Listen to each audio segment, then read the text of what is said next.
This is Eric John Melnikoff. And we are here at the Market Center, and we are in the productivity division, where our only and main goal is to help you be productive, whether you're an agent that's been in the business 10 weeks, 10 days, or 10 years. We want to help you do your first, 10th, or 1,000th deal. So that's who we are. And this is Blast Off. And what we're going to do is a little recap of what we've done so far on each one of the 11 sessions prior to this one. And then we're going to go into some actions, but we have to take actions. That's really what this is all about. It's actually taking action and putting your plan in place. When we look back at the sessions we've done already, the very first session and the first couple of sessions are really about building your business. The first session that Eric did was really about mindset, goals, and accountability. And that's the beginning of the Ignite process, right? Seeing where you are, looking where you want to be, and determining the steps it's going to take, what you're going to have to do to get there.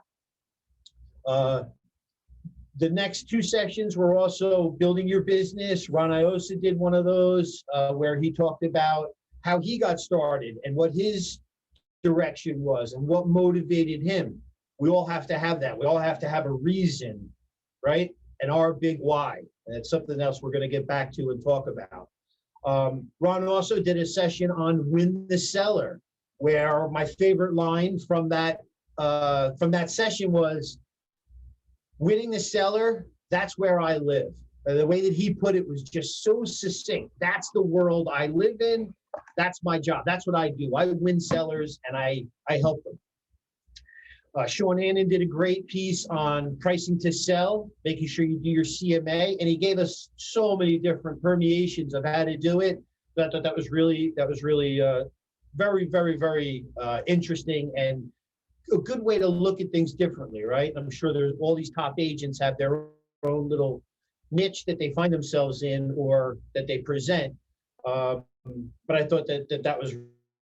We also had one on marketing and selling your home, which we did, which was about making sure it looks right, whether you have to stage it with additional furniture and items, or just organizing that person's house so that you can get the best showing and marketing out of it, right? So it kind of goes hand in hand. You'd like to be able to offer staging, but if not, just make sure the house is decluttered as much as possible. Frances Rosado did an awesome session on win the buyer. And she talked about how she works with buyers and how some of her agents, she doesn't do a ton of buyers herself, but she has a very successful team where she has an excellent program set up where buyers are attended to and taken care of. Donna Tiska did a very good presentation on finding and showing homes. And so much of what she talked about, I really resonated with because I do enjoy that. I do enjoy working with buyers. I might be a little bit of the minority on that. But finding and showing homes is imperative. You've got to interview your clients. You've got to make sure you know what they want, because that's really all it comes down to, right? You really want to just make sure that you're showing them homes that you're going to have a successful chance at putting in an offer, and that they're properly motivated by the right house to put in their strongest offer. We know that that's everything in today's market, because it seems like every house has multiple offers. Donna Nelson, who's probably one of the, I'd say has got to be, in my opinion, top buyer's agent. And she also does listings too, but she did a great one, which is on making and receiving offers, which is definitely where she lives. So that's awesome. Kurt Werbenhurst did a good one on negotiating a deal. He talked about how once you're in contract, and then that's when the fun can really start sometimes, because that's when the real negotiations start, when you go through your home inspection and you go through the, whatever it is, the tank sweep, the septic sweep, and all that. And then lastly, we just had Bill Boswell do closing the deal, and Bill went over his system of how he keeps his customers in communication, in contact, all the way through the process to the very end. And that's how you actually close the deal and win clients for life. Not just this house, their neighbor's house, when they get ready, they want to recommend you because you've stayed in such communication with them. You've given them such great customer service, right? I know that each one of these things that we're talking about now, we went over in bits and pieces for each one of these classes, but it's good that we go back and we look at them all. Can I just ask, Now we're here. I know anyone who was on Bill's session, but I'm just curious of one or two, can I hear one or two ahas from closing the deal session 11 with Bill Boswell?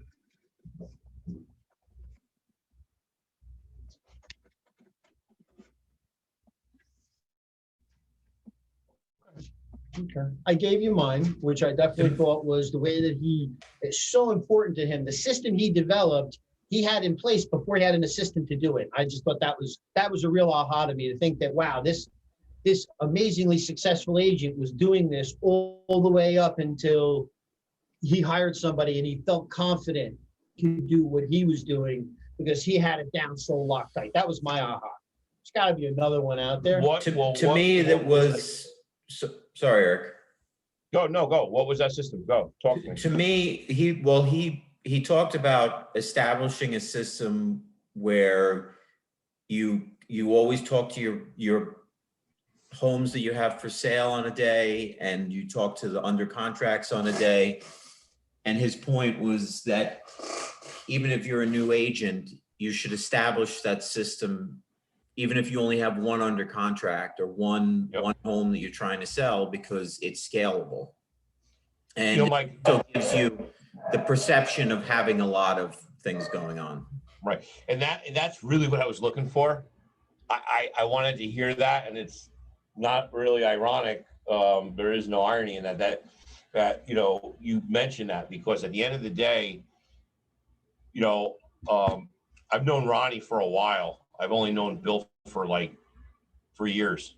And we've only actually known each other since we came to Prosperity. And one thing in my meeting with Bill Boswell is he's very disciplined, at least from my perspective. And the fact that as an agent in our industry, we're talking, the title of this session is called Blast Off. And look, what that really means to me is we've had 11 sessions, 11 different aspects or components of this industry, of this business and being successful. The first being it's a mindset game. There's no coincidence. There's no coincidence that the first chapter in the Millionaire, where's my book? This is too hard to open. Is it right over there with the spiral? Nope, this way. Right there. Oh. So the is Think a Million. Think a Million it's all about mindset. It's all about mindset. So, that's a component of success in this business. And that one component shows up in, I actually need that so I can forget this. It actually shows up in all different aspects of this business. It shows up in how what you just said, Michael, in that Bill said, even if you're a new agent, you only have one listing, still pick your days where you're going to call your active listings. You're going to call your under contracts. Now, of course, the day, if you don't have anything under contract, you're going to say, oh, I don't have anything under contract. But you have it written down, or you have it allocated, because it is scalable.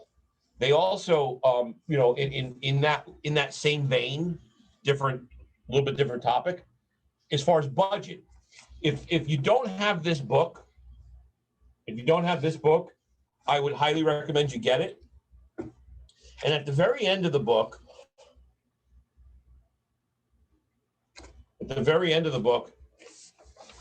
they have the profit and loss, right? They have the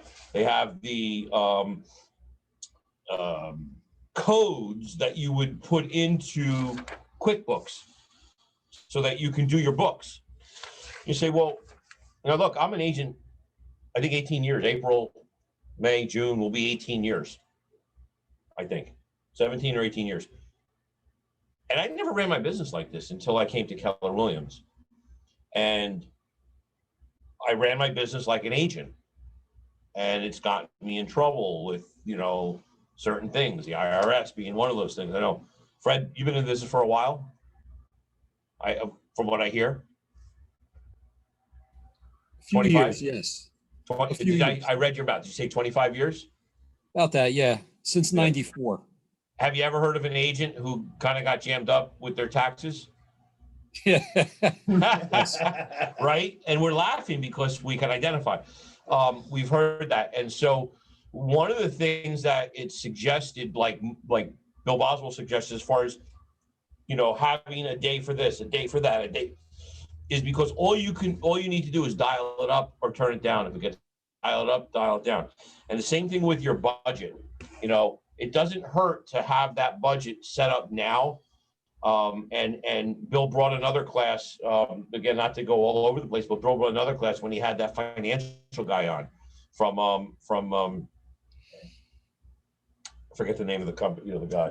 But he's a financial advisor, and he was explaining, and I've taken little bits of that because, just having it, whether you do it with a dollar bill or an amount or separating things, being accountable for yourself, being accountable for the taxes, being accountable for the vacation that you want to take. You got to prepare for these things.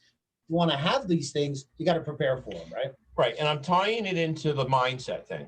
I'm tying into mindset. Gary Keller said in a mastermind once that the top agents actually pay themselves a salary.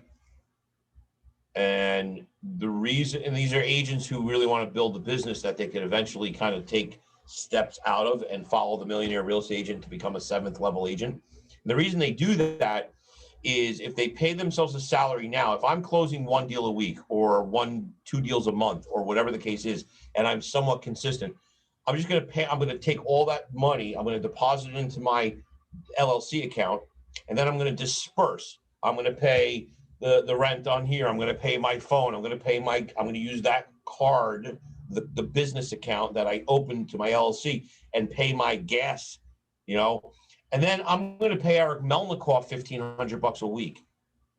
Whatever. At the end of the year, I can bonus myself a year-end bonus, right? I'm going to pay myself whatever that number is.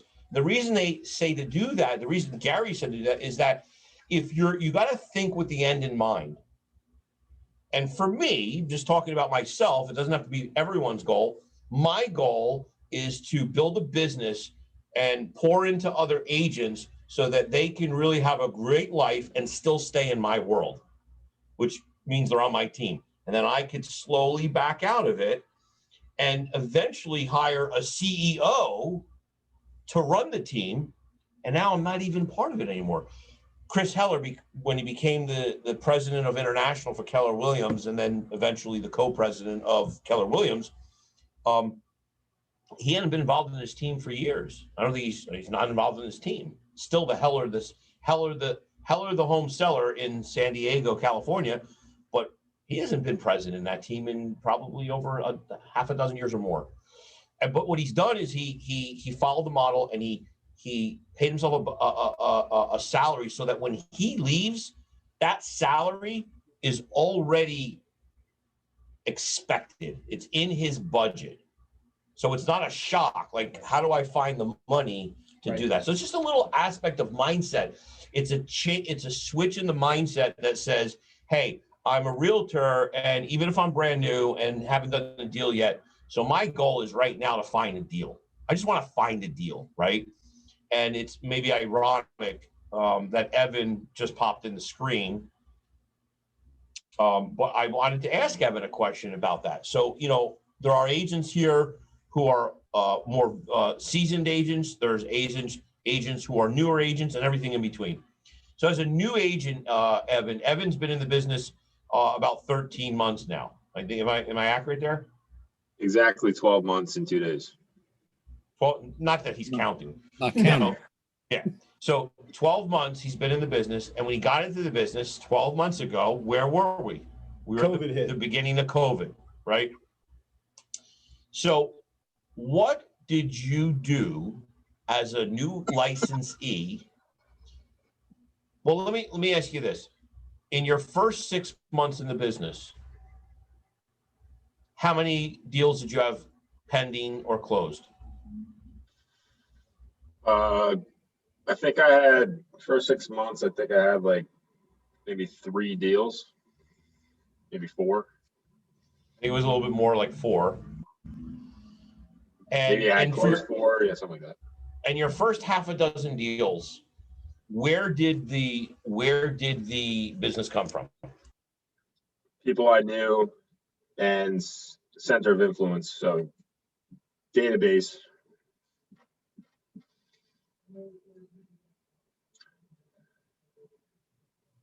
You guys are on mute.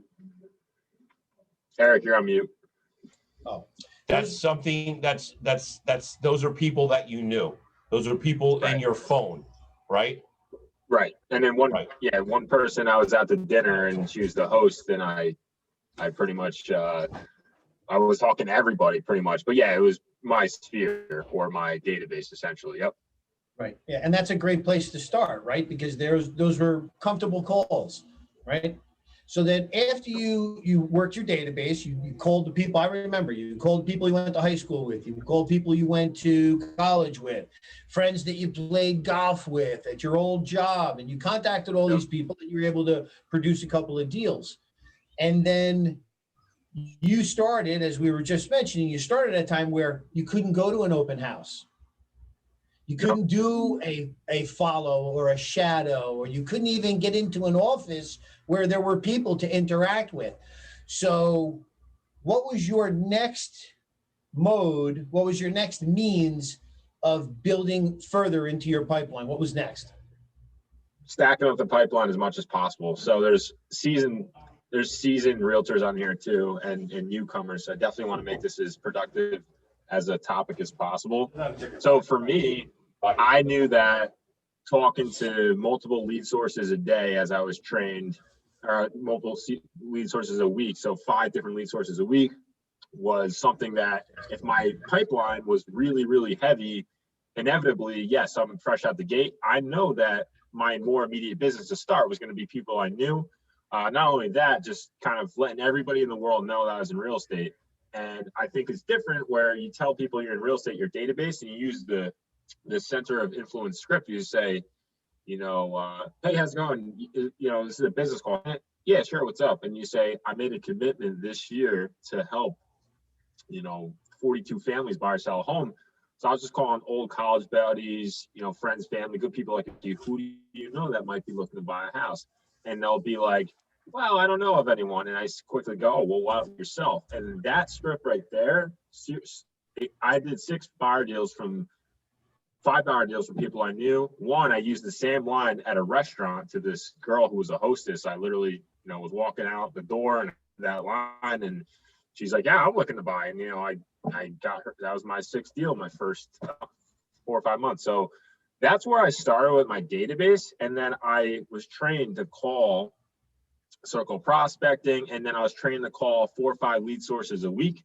Now my pipeline, since people are not always immediate sellers, my pipeline now, because I tag them in buckets of hot and cold in my CRM, easy that I have these leads that I can seamlessly see in my CRM, who's hot, who's warm, who's cold. I constantly follow up with them, and I constantly take people out of my hot, my warm, from my warm, put them into my hot, and it just makes everything so much easier. So this way, I just have now business constantly, and then I'll have future business constantly because I call multiple lead sources every week. And that's really, Yeah, and thanks, Evan. And the interesting thing is, it's the least expensive, most effective way to, least expensive being the operative term, right? Least expensive way to get your business up and running. So the first part is calling your friends, family, your database, your existing database, people who know you, presumably like you and trust you, and let them know, That's the first thing. Yeah. And then from there, the recommendation is to start calling circle prospecting, because those are the numbers. It's a numbers game, and you're going to get your most amount of people when you just simply call everyone. And then, after a period of time when you get comfortable with, being on stage, so to speak, having no problem calling like for sale by owners, and then of course expireds. Right.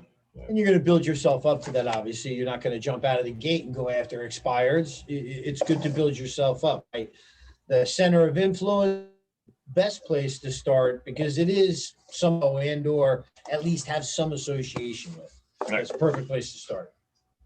So, look, internet connection unstable. The title of the session is Blast Off, and I'm just thinking, I'm going a little bit on this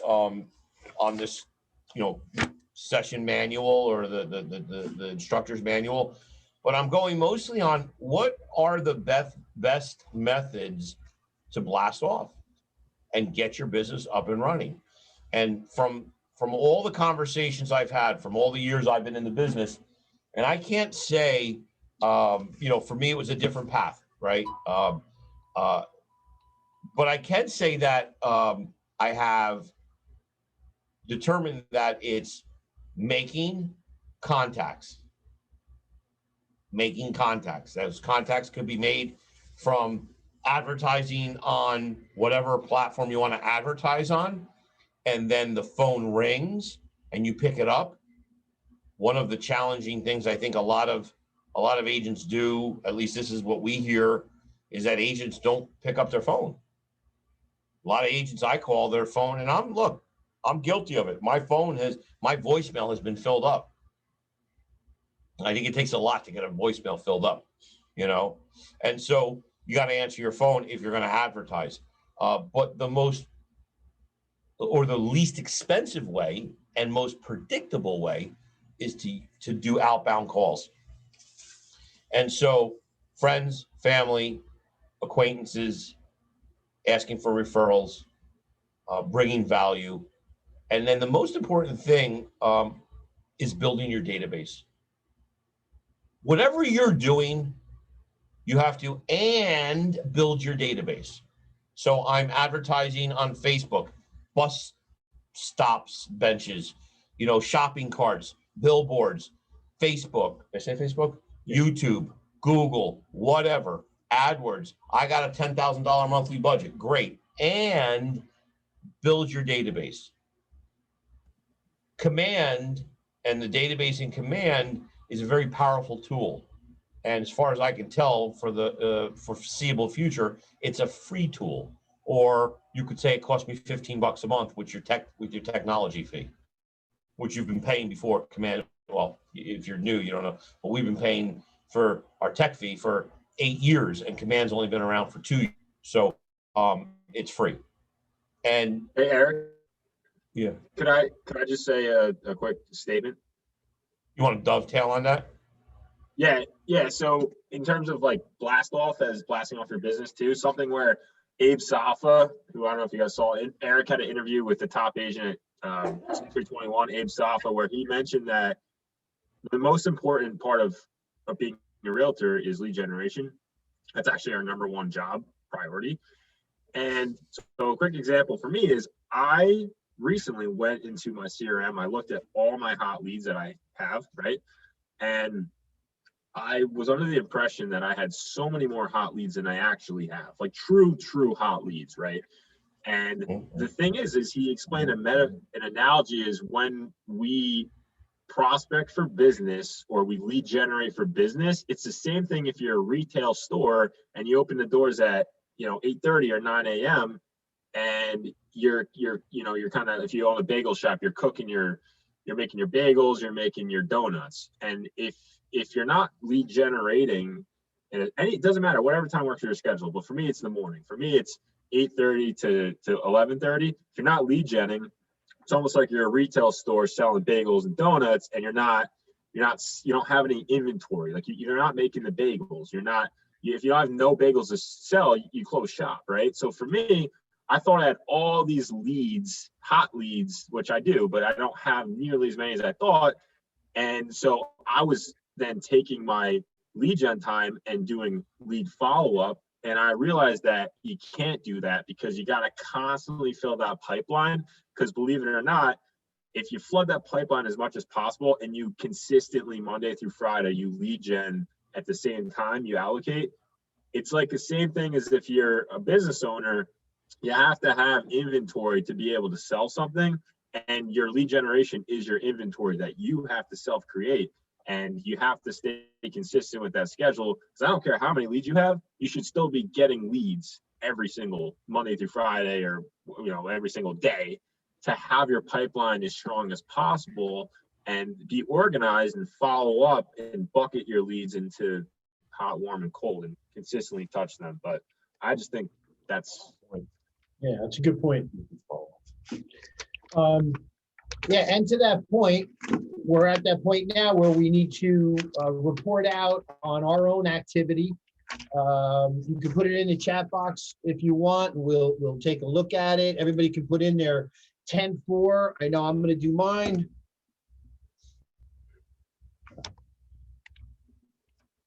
How many contacts you made, how many appointments you went on, right?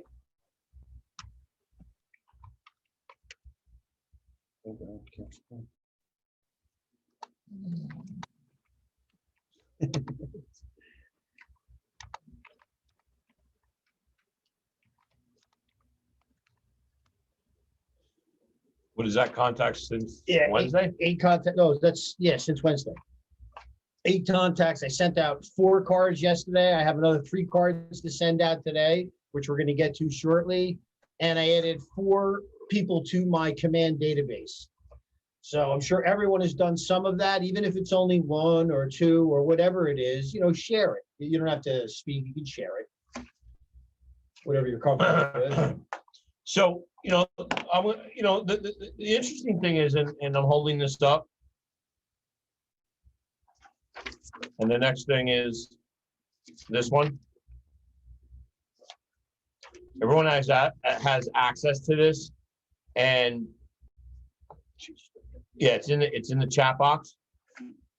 And so, look, we're talking about building a business, blasting off. We've learned a lot of good things in the last 11 sessions, and I think these are all being recorded. I think, Christina, are these being streamed on Facebook? They're on the Facebook page.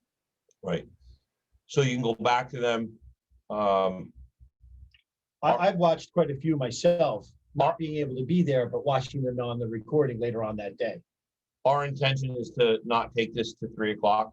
Quite frankly, our intention is to be done before 2. Ambitious, but here's the thing. If you're building a business, you track your business. If you're building a business, you set up your books in your business. If you're building a business, you do like Bill Boswell, you say, okay, on Monday, I'm going to do circle prospecting. On Tuesday, I'm going to call my active clients, and I'm going to do just listed, just sold. On Wednesday, I'm going to do for sale by owners, and I'm going to do, people that I used to work with prior to 2000 and whatever. Thursdays are going to be my pending sales. Fridays are going to be my referral, follow-up, lead follow-up. You map out your week, and you use tracking forms. You track your numbers. You understand that any business that doesn't take an inventory of their stock and goods usually will end up going out of business. If we don't take note and understand, when I say take inventory, what does a business do when they take inventory?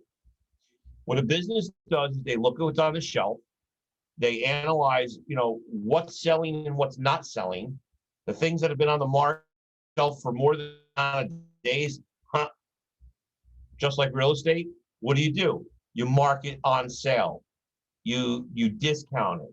The sweaters that are still on the shelves in March, they're going to be cutting 50% off or greater, because by March they're already bringing in the summer goods. In January they bring in the spring goods. So the same thing goes with my business. I have to take stock. I have to step back, weekly, monthly, whatever, and I have to analyze, what am I doing with my time, and what I'm doing with my time, is it working or is it not working? And so that's where tracking your business comes into play. Tracking your activities. Gary Keller went around for, I don't know how long he did it. And at that point, he hired somebody to follow him.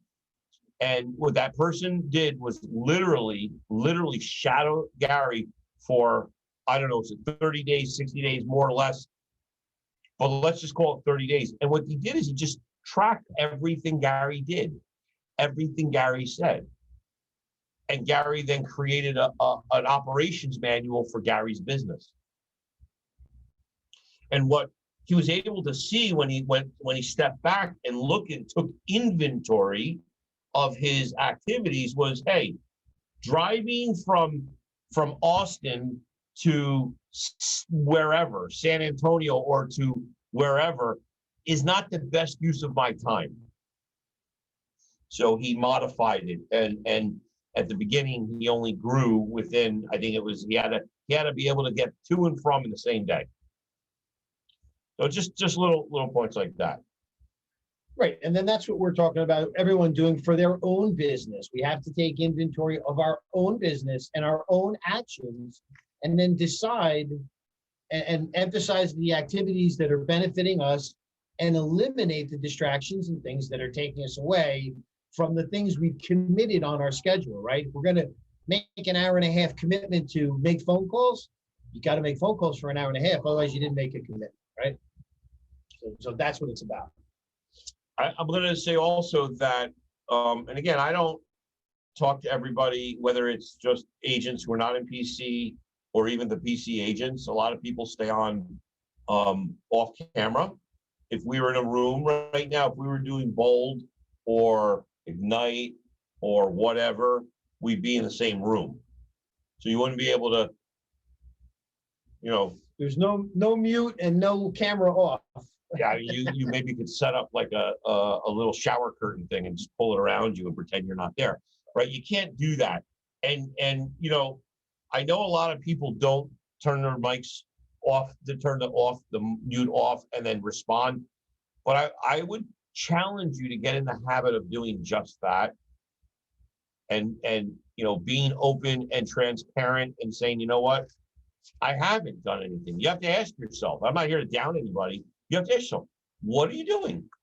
And whatever you're doing, I know Caitlin's a mom. So this is a part-time job for her, real estate, and then she's got a job too. Don't you have a job?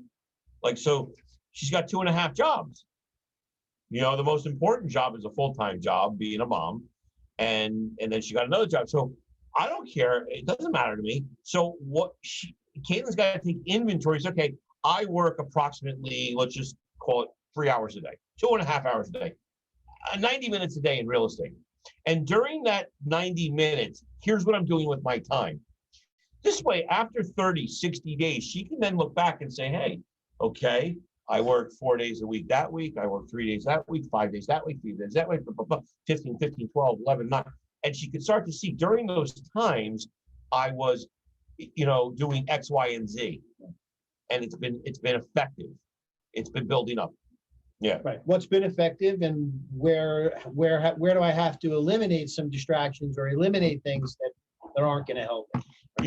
When we took the opportunity to be a productivity coach, there was a lot of discussion.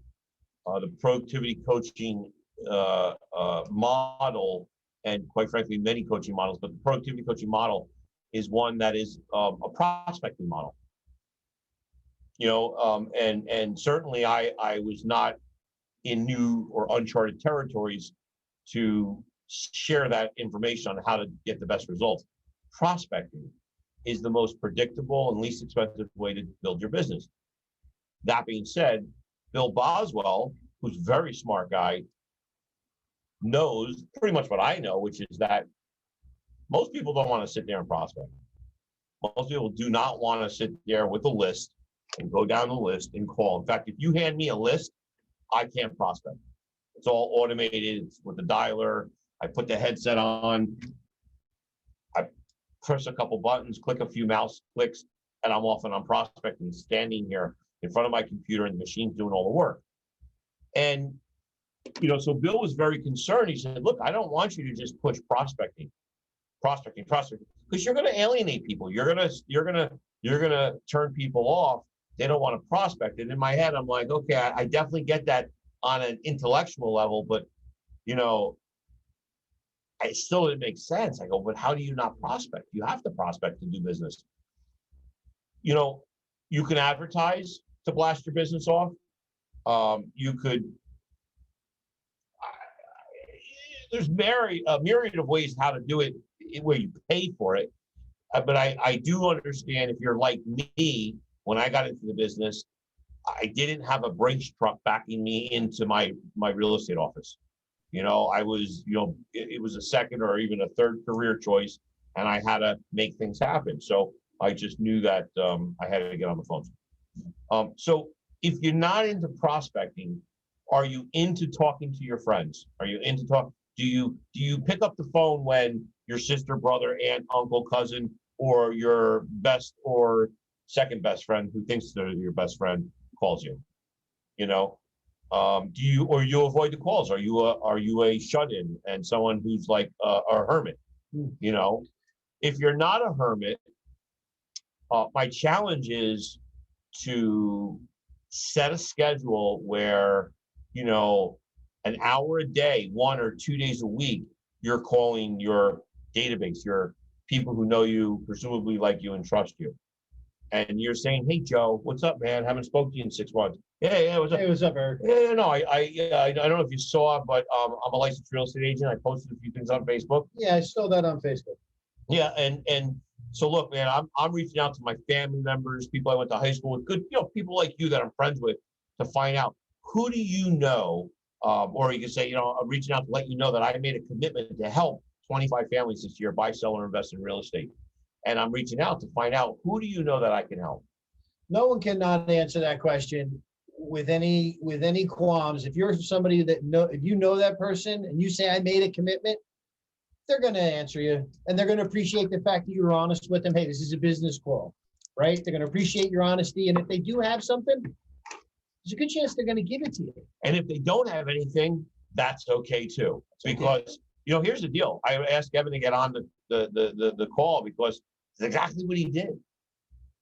And, you know, like, I was almost a little kind of surprised. I'm like, okay, boom, boom, boom, boom. 5 or 6 sales in the first 5 or 6 months, all from that one lead source. Cost him nothing. It wasn't cold calling. Definitely not cold. He was warm calling. People answered his phone because they knew it was him. Right. Opposed to when they see my name come up, if you know, if they fucked me before, a lot of times like, oh, I don't want to call, I don't want to pick up his phone. Right. And let's not forget that cold calls are actually more limited. Warm calls are the calls that you can make, whether it's friends, family, people you know, or even an expired. That's not a cold call. They've already raised their hand and say, I want to sell. Same thing with FSBOs. They've already said, I want to sell. That's not a cold call, right? You have to be able to handle it, obviously, and be ready for it. But those are all warm calls. Those are people who are actively saying, I want to sell. And then obviously you're going to tap into your friends, family, database, right? That's what it's all about. And that could be different for everybody. Ron Iosa said, I never made a cold call, but he's called 1,000 expireds. He's called 1,000 FSBOs. He's called all his friends, family, people from his organizations, right? But he'll tell you, I can't do cold calls, but he can do all those other calls. So there's, out of 10 calls, he'll do 8. It's just those straight up colds that he won't do. So that's really powerful to think that a guy like that, and Bill Boswell too, right? Those guys are not cold callers, but they built a business by building their database. So what I want to do is take a few minutes. How many? All right? 10 minutes. And what I want to do, and this is what we're going to do on, not to have you not want to sign up for Bold when Bold comes around, is in Bold, we do it for 30 minutes. And just so you know, the last Bold, I got 2 deals. I didn't want to call. They say, go out into the parking lot and call people for 30 minutes and tell them that you're in this class called Bold and that you're supposed to reach out and find out who do you know that I can help. Right. I made a commitment to the other people in my class that I would reach out to a minimum of 10 people.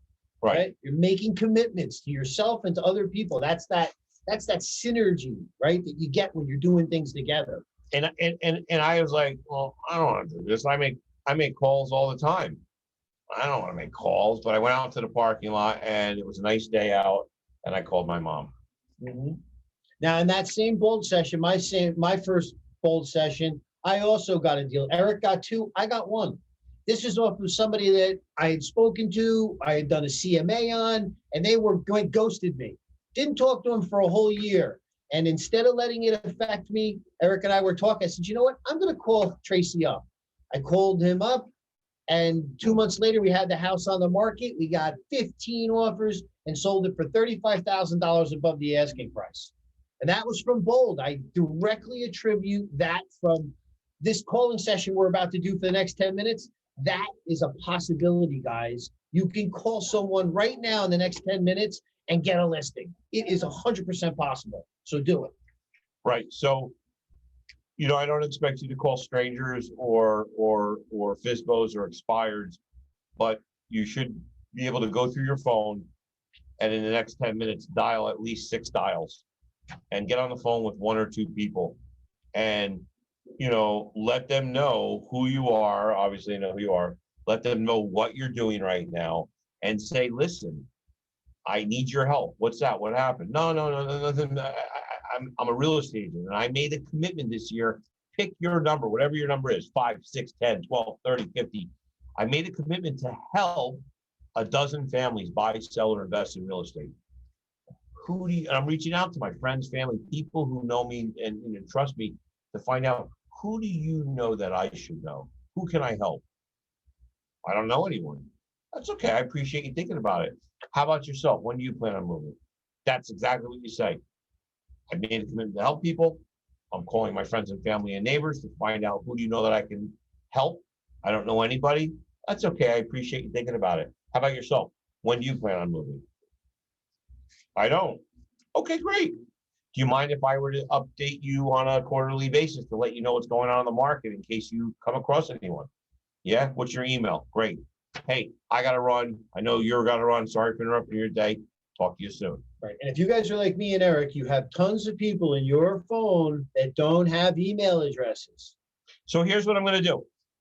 We're going to take we're not taking a break. We're going to take a 10-minute calling session.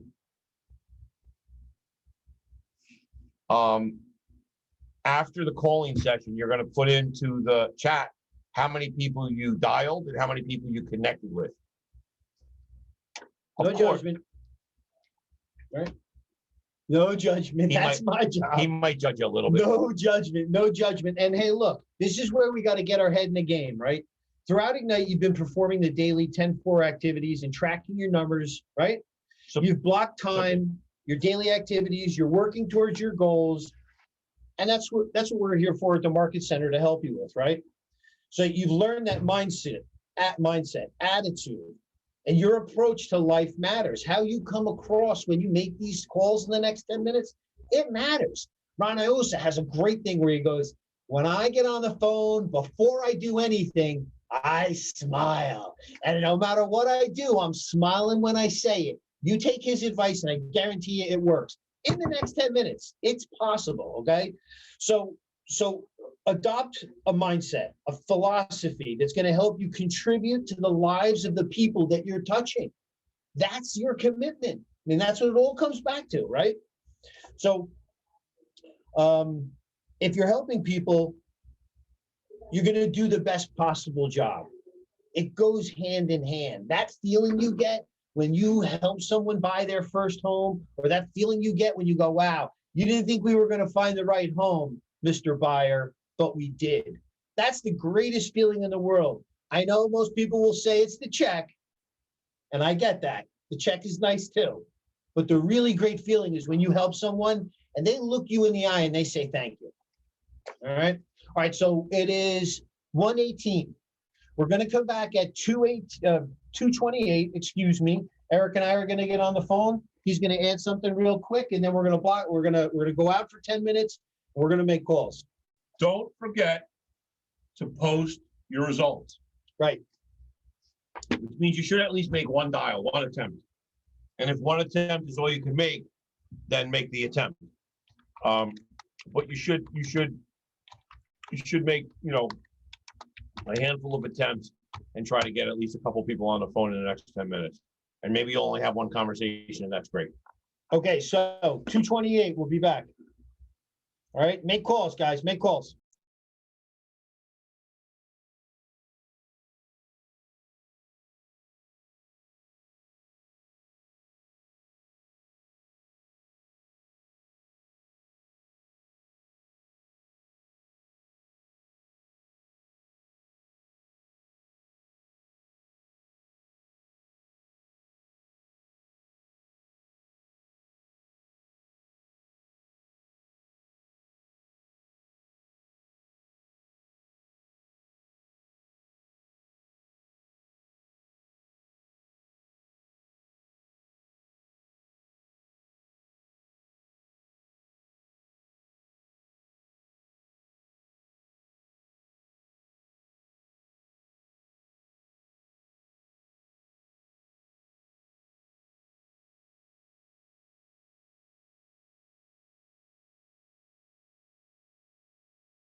Hey, Tracy, it's Joe Landon from Keller Williams here in New Jersey. How's it going?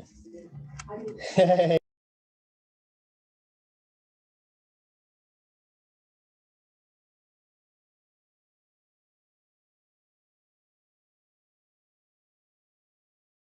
Community work, like common areas, and then there.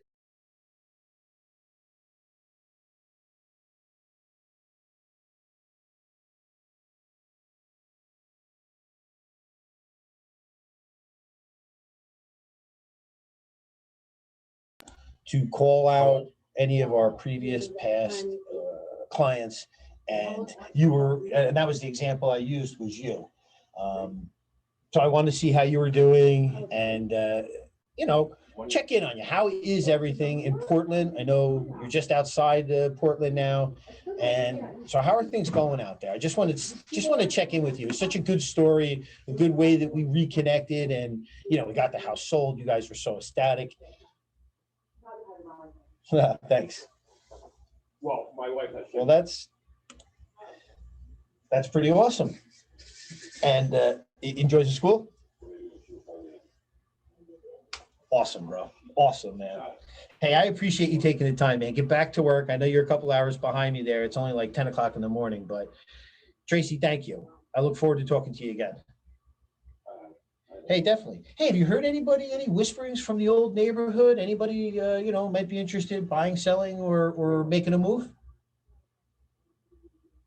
Appreciate it. I know you will. Thanks. Take care, Tracy.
Okay, so we're here. We're at 128.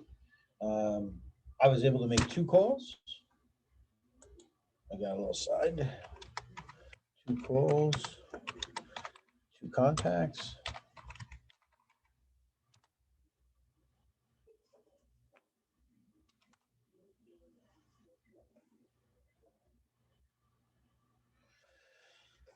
Okay, so as everybody comes back from making a couple of phone calls, just put in the chat how many calls you were able to make and how many contacts you were able to make. I only made 2 calls, but fortunately for me, I got to make 2 contacts. Actually talked to my client that I was just referencing. I called him out in Portland just to see how he was doing. And I asked him if he knew anybody from the old neighborhood who might be interested. He said no, but that's okay. I'll stay in touch with him. They were so happy with us that, I know that he's the kind of guy who I can call him 6 days or 6 months from now, and he'll take my call and be happy to talk to me. So that's a good thing. Does anybody have anything good that just came out of the last 10 minutes? Did anybody make a contact that they want to just share something? There's got to be something to share out there. I just shared that was the guy I spoke to. Anybody else? There's got to be something you can share with us about what just happened in the last 10 minutes with anybody.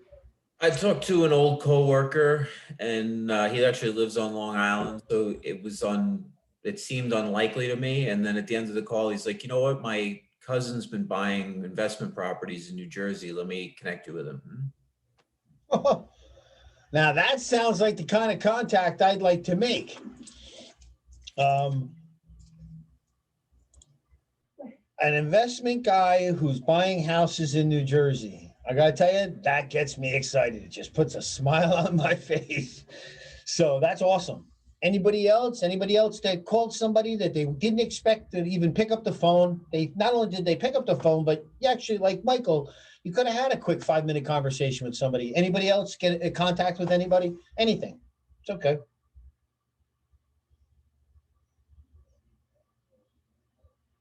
It's got to be somebody who talked to somebody. Okay. Well, Saray, I believe, even though her microphone is muted, Saray is going to come on camera and tell us something. Hold on. How do I start this? You can just talk. You're on. Oh my God, I have a thing. I forgot my, can they hear me? Yeah, let's okay. So I just want to say, I had a client. Okay, so we went on a walkthrough with Eric a year ago. And during that walkthrough, I met a contractor, and I just kind of had him on the side talking to him, whatever, found out that he's actually building another house in Verona.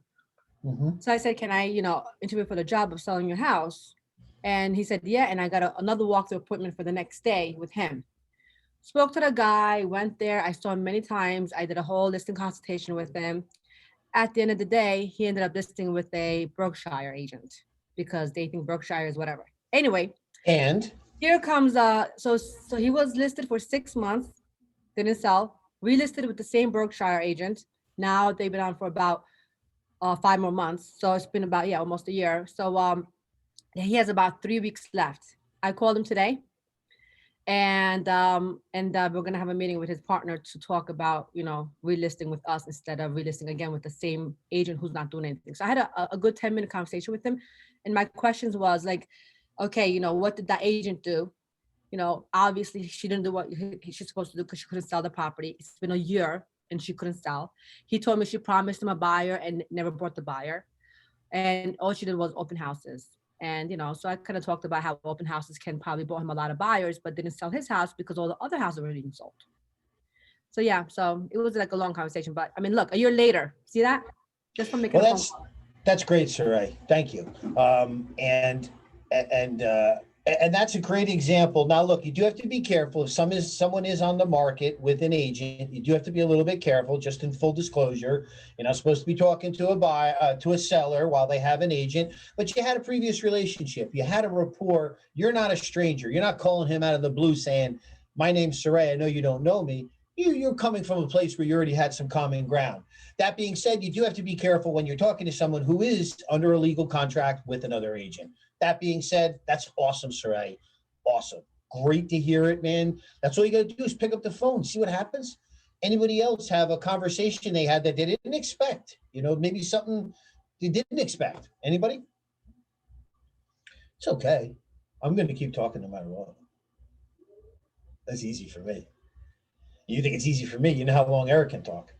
So that's great. After the next thing we're going to do, we're going to take a look at a video. Christine's got a video that we're going to watch. It's a video called "A Day in the Life of a Mega Agent," and absorb it.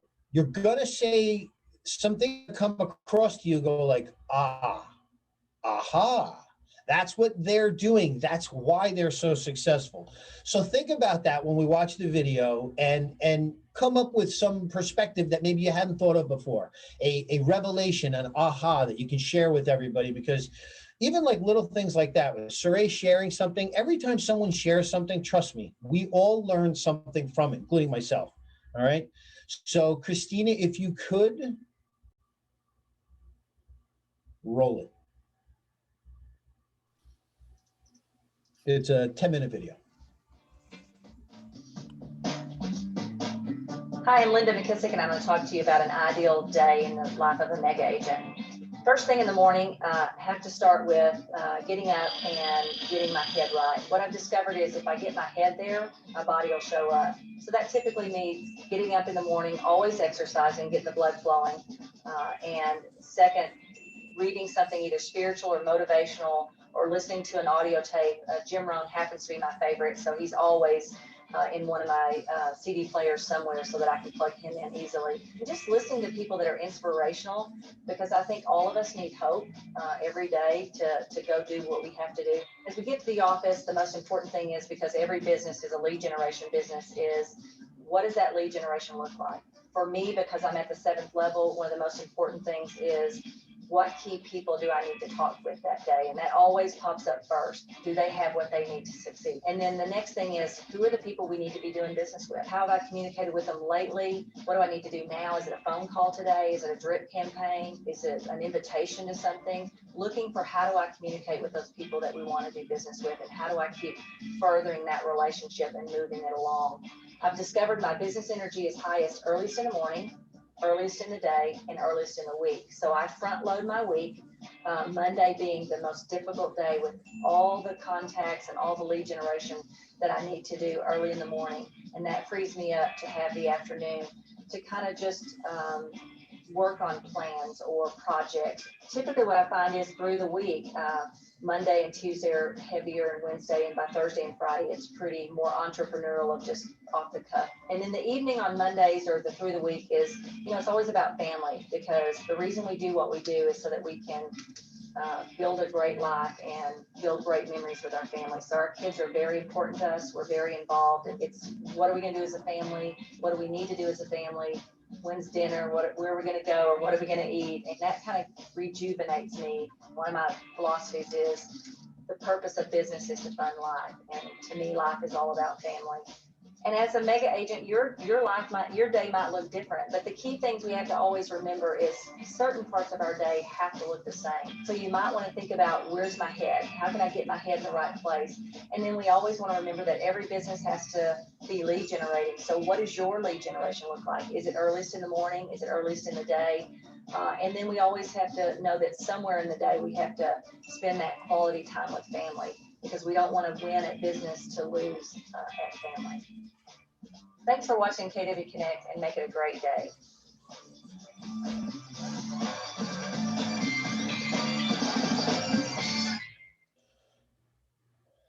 Yeah, that's awesome. Thank you, Christina.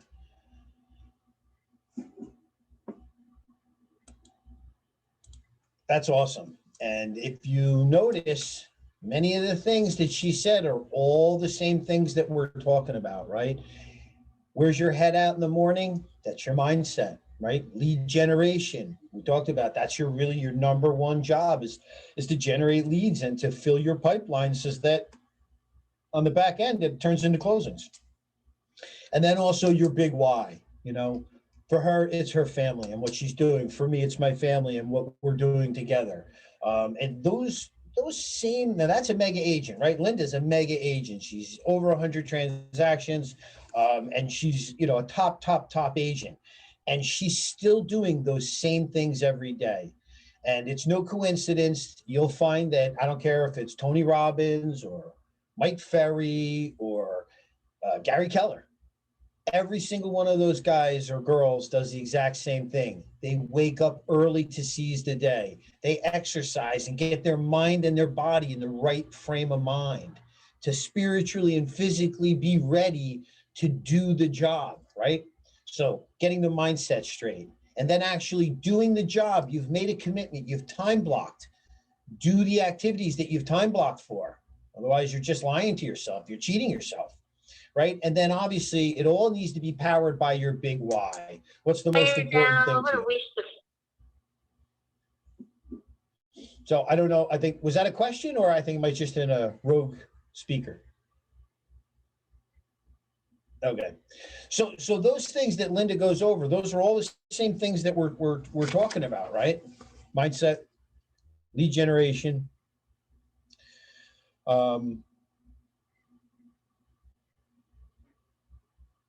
And then, so we have like an exercise here. So we'll need a couple people to participate. And part of the class is, you know, like I said, when Eric said that, you know, when we're in Ignite and we're in a classroom, you know, I literally just look at somebody and say, hey, Michael, what do you think of that? Or I say, hey, Chelsea, what do you think of that? And we're all looking at each other. It's different. So I'll need a little bit of help with this, but I've asked these questions to many top agents, and it's eerily similar, even when they run their businesses completely different. And what I normally do is I'll ask them these questions, and it's really simple, right? A simple question like, what's your advice on getting into effective production as quickly as possible? And the three most common answers are call your sphere of influence, call the people that you know, call your database. It's always database, because that's costs nothing and is the easiest phone call to make, right? The second thing we ask top agents is, what is your secret to longevity and prosperity in the real estate business? And invariably, it goes back to mindset, keeping a schedule, and lead generation. It almost always goes back to the same it's the same plan. It's the same model that they're using, and every agent's different, right? Some people are better at making cold calls or warm calls. So we kind of have to, you know, figure out our own way, our own niche, right? Not everybody's comfortable doing everything that everybody else is. So anyone here can share with us what even just one thing they think would be the most effective way for them to get into production, right? What's one thing you know you can do that's going to help you get a little bit further? Anybody? Michael Mack, tell me, what's one thing you can do that's going to get you further down to the road to your first closing? I mean, working all the way through my phone and making sure everybody knows that I'm an agent and Right. asking for contact, you know, for help. Yep. Yeah, you don't want to be the secret agent, right? You know, it can't be a secret if you really want to be an agent. You got to make sure you let everybody know. I think Jared James says nothing is more expensive than anonymity. Oof. Yeah, that one hurts. There's nothing worse than seeing the Remax sign on your neighbor's lawn next door, and they know you're an agent, and they still didn't even ask you for an interview, right? That's your job. Your job is to stay top of mind, tip of tongue. So that's your job. And then, does anybody else have anything that they feel like would be a something that would allow them to further their career? Something maybe they need right now that they don't have. Is there anybody who can think of something where they have something and they're not exactly sure, but they know they need more of it, right? Is there anything that anybody's kind of lacking or anything that they're looking for? Guidance, advice, whatever?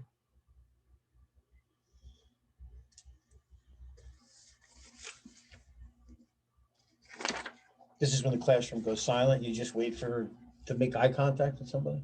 I'll say something. For me personally, it would be the world to open up a little bit more so that I can have more time to myself without my children. As much as I love them so much, I just need more time with them not here so that making phone calls, I don't have kids screaming in the background. Yeah, talk about a challenge. I have a real tough time working from home. It's hard, you know. I don't mind it so much for me personally, but I just don't want people to hear it. Some people are off put by it and they're like, well, she's not really focused or not doing things to a higher level because she's got kids, is sometimes the feeling that I've gotten from people. So that's a personal decision of mine, I guess, or just a personal feeling. So. Right. Okay. Well, that makes a lot of sense, right? That's like one thing that could change that would allow you to expand what you're doing. So that's perfect. That's exactly what I'm talking about. And we all have these things, right? We all have whatever it is, like, you know, if you're working a full-time job and real estate's a second career for you and you're looking to add some additional income to your family's portfolio, that's why you're doing it. You're not doing it to make friends. You're doing it because you'd like to make a little extra money or a lot of extra money, right? Or maybe you're transitioning. You're in the restaurant business and now you realize the restaurant business has changed, maybe indelibly for the foreseeable future. The restaurant industry has changed a little bit. So maybe you're thinking, hey, I don't want to be a chef anymore. I'm going to be a real estate agent. And that balance has to come from the scale sliding so that you feel comfortable going forward as a real estate agent and you're okay. I'm not going to take the job as the cook or the chef. I'm going to further my career. And that's something that has to happen for everybody, that moment when you go, okay, now I get what I have to do to be even more successful. And that's what we're talking about. I mean, the truth is anyone can succeed, but not everyone will, right? And why? It's the ones who succeed who have the focus, the ability to concentrate their thoughts and actions on the most important tasks. Gary Keller calls this moving the big rocks. And if you move the big rock, picking up all the other ones is not as complicated as you might think, but you got to pick up that big rock. Right. So for many people like myself, for Eric, or many agents who've been in the industry for a while, lead generation is that big rock. If we don't pick up that big rock, we will not have anything going forward. Right. That's my big rock. I have to lead generate to get to the next deal. We all do. Right. So if you can focus on determining what your goal is, and then making a commitment to achieve that goal, you're going to have the greatest chance of success, right? So that goes hand in hand with time blocking. So how do you time block it so that you can get the most focus?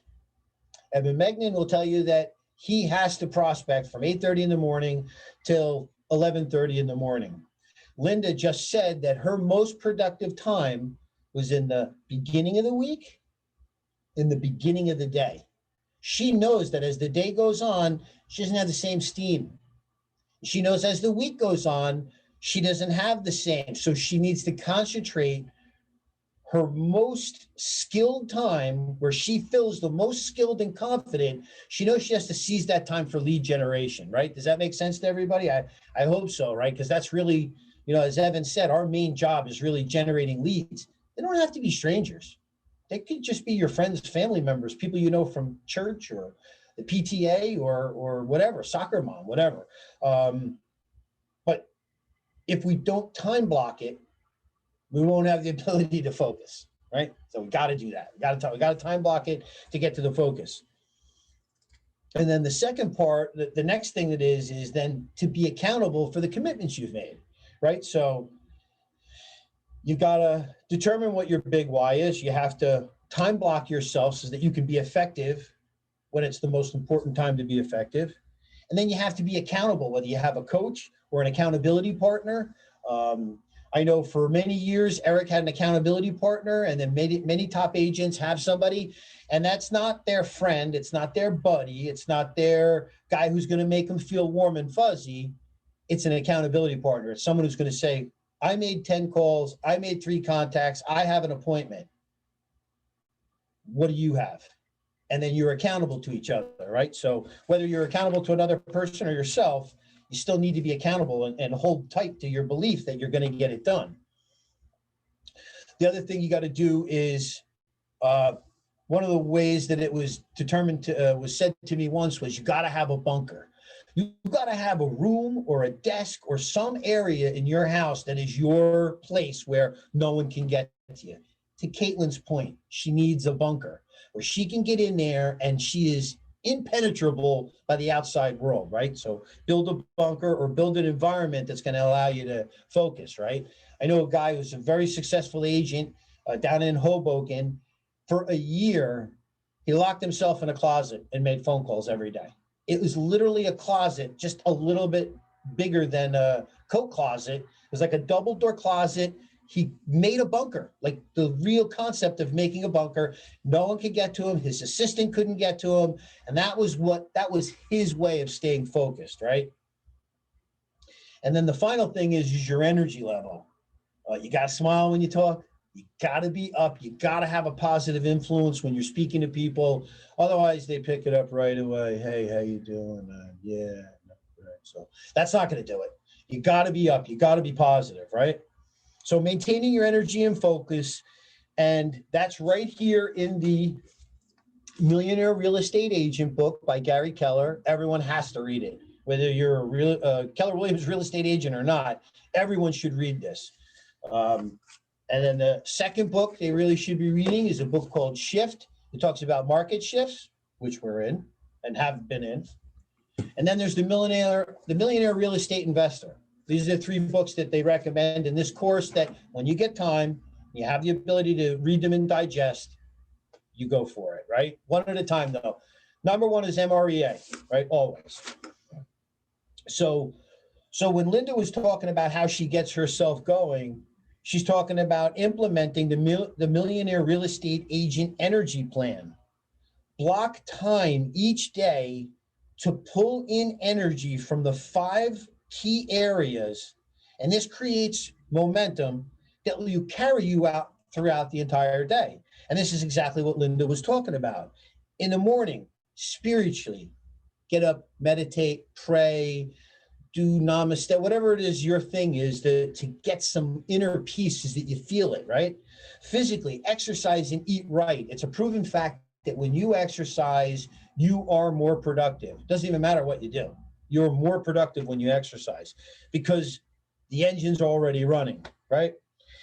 And don't be afraid to be emotional. You need to smile when you're talking. You need to appreciate people and look them in the eye when you do look at them. And then the people that you're working with, you definitely want to appreciate those people and treat them properly, right? So be emotional, hug, kiss, laugh, right? Not so much of the kissing and the hugging anymore, but be that emotional person who's positive, that positive way, right? Mentally, you've got a time block and plan items in your calendar so that you can be accountable to your own schedule.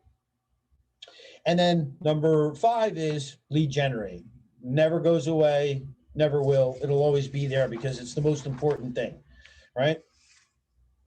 So when we're talking about accountability, I know that everybody in PC has gotten one of these, and I imagine most of the other people have seen this as well. I think everybody here is in that, where you have an economic model where you can determine, hey, these are the bills I have each month. You have a 411 that says, this is my main goal. This is what I'm going to do to achieve that goal, right? And so that's 4 weeks for the 1 month and the 1 year. So what's your main goal? And then what's your monthly goal? What's your week? Break it down into the weekly, to the daily, to the hour, and time block, right? It's very important. So the accountability is important in terms of who you're going to be accountable to, and if it's yourself or if it's your, or a partner or a coach. Be accountable to somebody. If nobody knows what your goals are but you're still going to be the only one who knows. And sharing it is going to make it real. When you say to somebody, I've made a commitment to help 20 people, that's you putting it out there. I'm going to help 20 people. I'm going to help 20 people. I've made a commitment, right? That commitment is your accountability to yourself that you're going to do it, right? And don't forget that you need to have that clear end in mind your goals.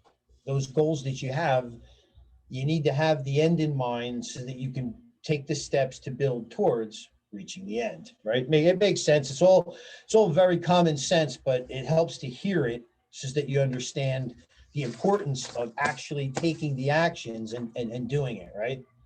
So don't be afraid to revisit your goals, your annual goal, your monthly goal, your weekly goal, your goal on the number of contacts you want to make, the number of appointments you need to have, and then stick to it, obviously, because that's the whole point. That's the whole point of writing it down and having goals is that you can work towards them. And look, like you say, okay, I want to be a part of 25 transactions this year. Well, after the first 3 months of the year, you've only done one transaction. You have a little bit more catching up to do, right? You've got to adjust that. Okay, I can't just take 2 listings this month. I really need to take 3 so that I can get back on track. And it's okay if you don't reach your goals. I think it's a good, healthy thing, and Gary Keller does as well. It says, have a big goal in mind, even if it's not reachable. Having that big goal is going to make you strive towards it. And you'd be surprised how close you can get when you put yourself on the line and say, I'm going to help 25 people. Well, if you help 22, you still came pretty close, and it's okay that you didn't reach the 25, but you got pretty close. You worked on it, and it was something that you were focused on. So that's a good thing. So part of what we're doing here is reflecting on the actions that we're taking, right? The things that we're doing. So let's see. We have some really simple ones, but somebody's got to answer me, because we're going to go dead silent until somebody answers me. So I'm going to make you participate a little bit. Just one person, tell me one win that you've experienced in the last 4 weeks. Any win that you've had. Saray just had a win. She mentioned before.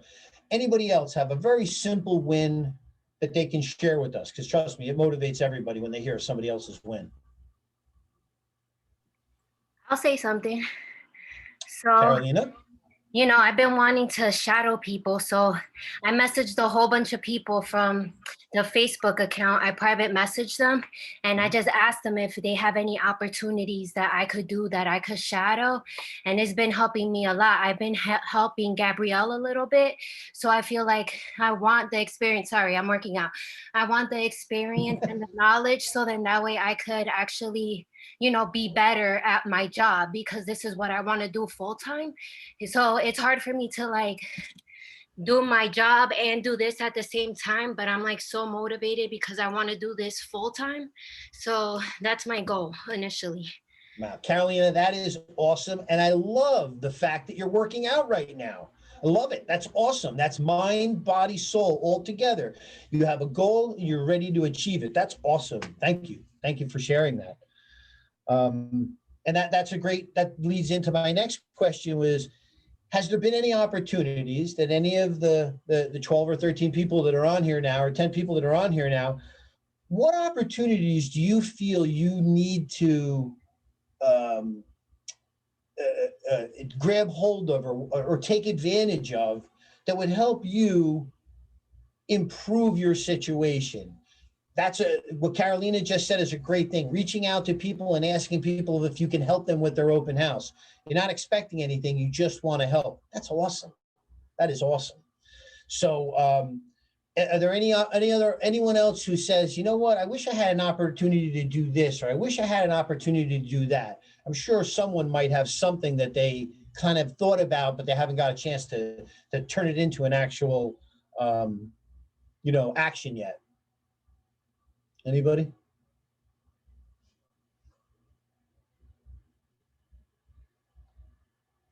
Well, then I will tell you that one opportunity I'm looking forward to is the opportunity to work with agents side by side and helping mentor some agents with the people they're working with. So many times we have agents that just got licensed. I'm sure even on this call, there's a couple of agents here might only be licensed for 3 weeks, maybe even 3 months. That's not a very long period of time. Fred's been in the business for 25 years. So how's Caitlin's 2.5 months going to compare to his 2.5 decades, right? Right. So it's not important, but it's true.